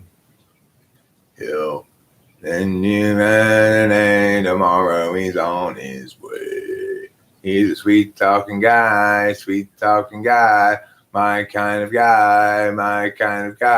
Stay away from him. Yam, yam, yam. 'Cause you know you'll never win. Yam, yam, yam, yam. Don't you want him? Tomorrow he's on his way. He's a sweet talking guy, my kind of guy. Sweeter than sugar, ooh, kisses like wine. You guys know that song? It's called Sweet Talking Guy, but I'm not going to play it on the guitar. Instead, I'm just going to play Matter of Mood. Then I'm going to play I'm a White Boy. Or maybe DOTDW, Destruction of the Whole Damn World.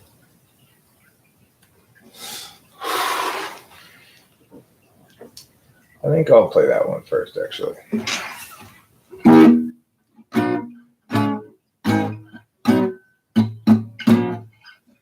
We need to know. We need to see.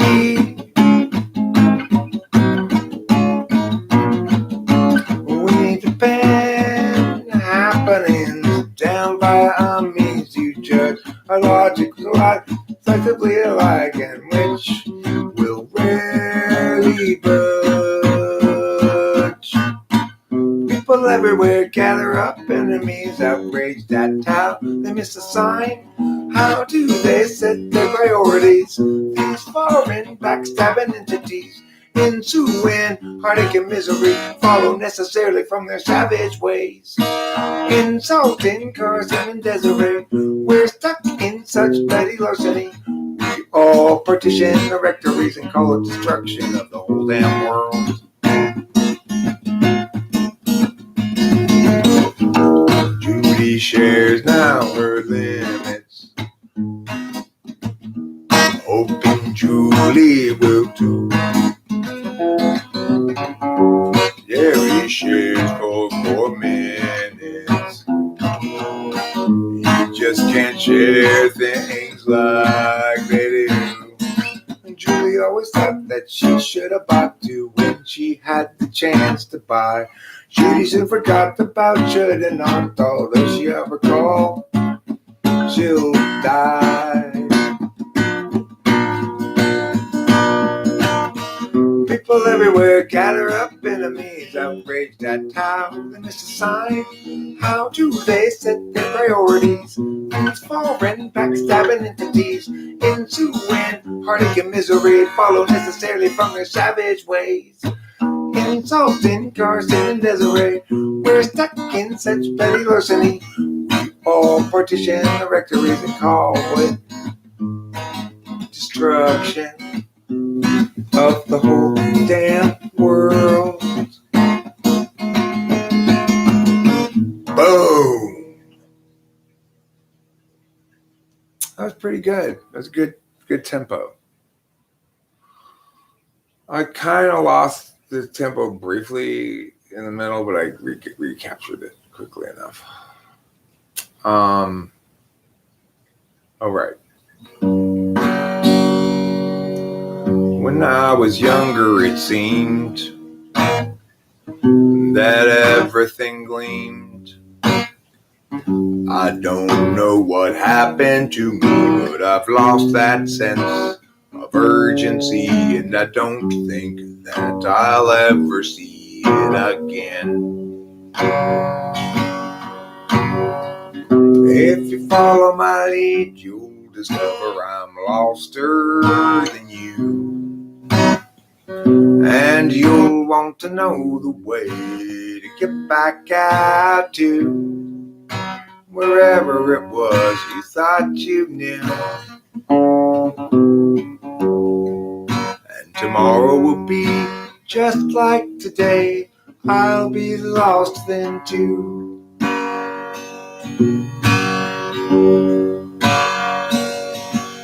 It's a matter of mood as much as a matter of will.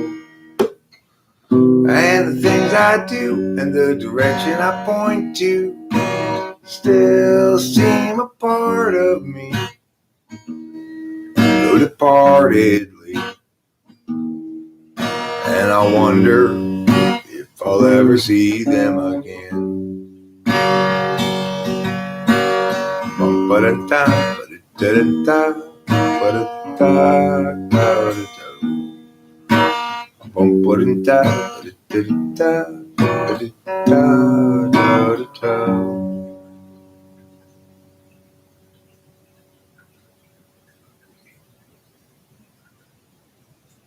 That's probably the single best I've ever played that song.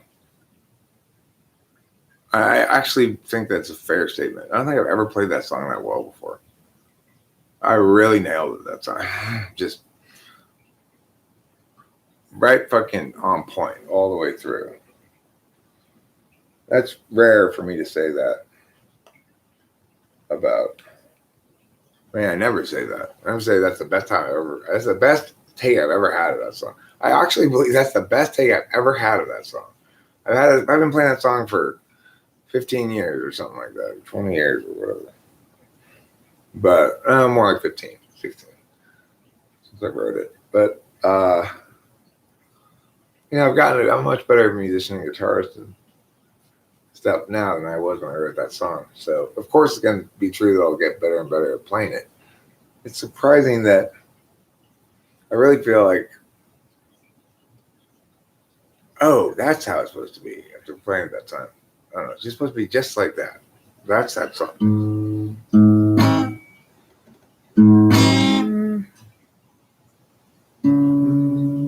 So the funny thing about this song here, this White Boy song, some folk call me a rambling man. Some folk call me a rambling man. Is what you started on the A, right? But it's like I had to learn that because when I first started practicing song, I began singing it with like some I can't remember how I used to do it wrong, but I used to do it wrong like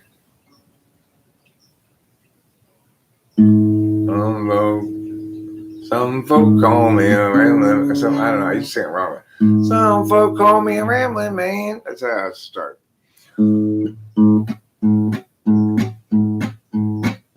You might call me a rambling man, cause I do a lot of thumbing and a kicking cans, and I won't do an answer good to call me names.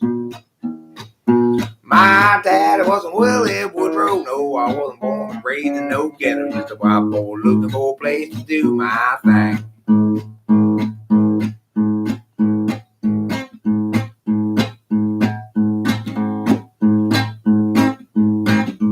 I'm gonna find me a wealthy woman and the kind of work that don't take no diploma, cause I ain't got much to lose but lots to gain. And I can't remember where it is. Much to gain. You might call me a good time fella, cause I ain't no black and I ain't no yellow. I'm a wild boy looking for a place to do my thing. Let me start over from the top, okay?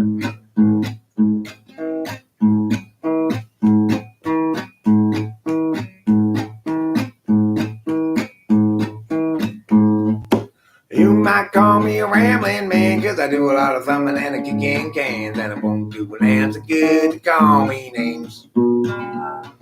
My daddy wasn't Willie Woodrow, I wasn't born and raised in no ghetto, just a white boy looking for a place to do my thing. You might call me a good time fella, cause I ain't fucking goddamn it. Fucked it up again. Let's start over again. You might call me a rambling man, cause I do a lot of thumbing and a kicking cans, and I won't do an answer good to call me names. My daddy wasn't Willie Woodrow, I wasn't born and raised in no ghetto, just a white boy looking for a place to do my thing.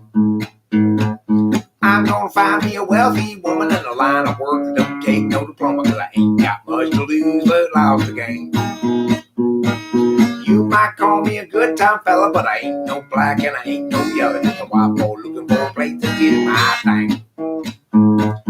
I don't need no handout living, no want any part of anything they giving. I'm proud and white and I've got a song to sing. Well, I said a few things and I'll admit it. If you want to get ahead, you gotta hum and get it. Just a white boy looking for a place to do my thing.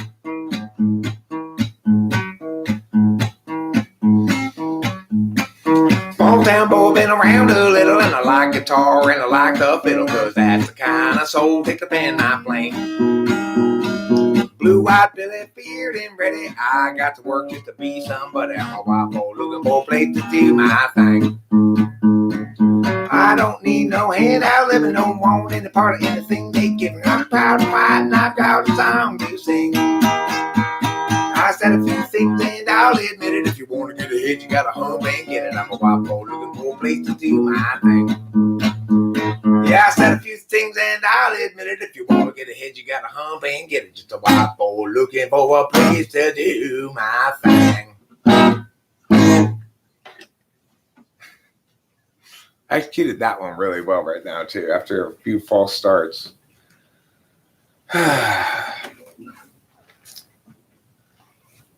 When I really nail that song, I think anybody anywhere hearing me play it in an actual environment would be sort of unable to tap their feet, you know? Unable to not tap their feet. It's kind of just, you just kind of want to go back and forth with it. Okay.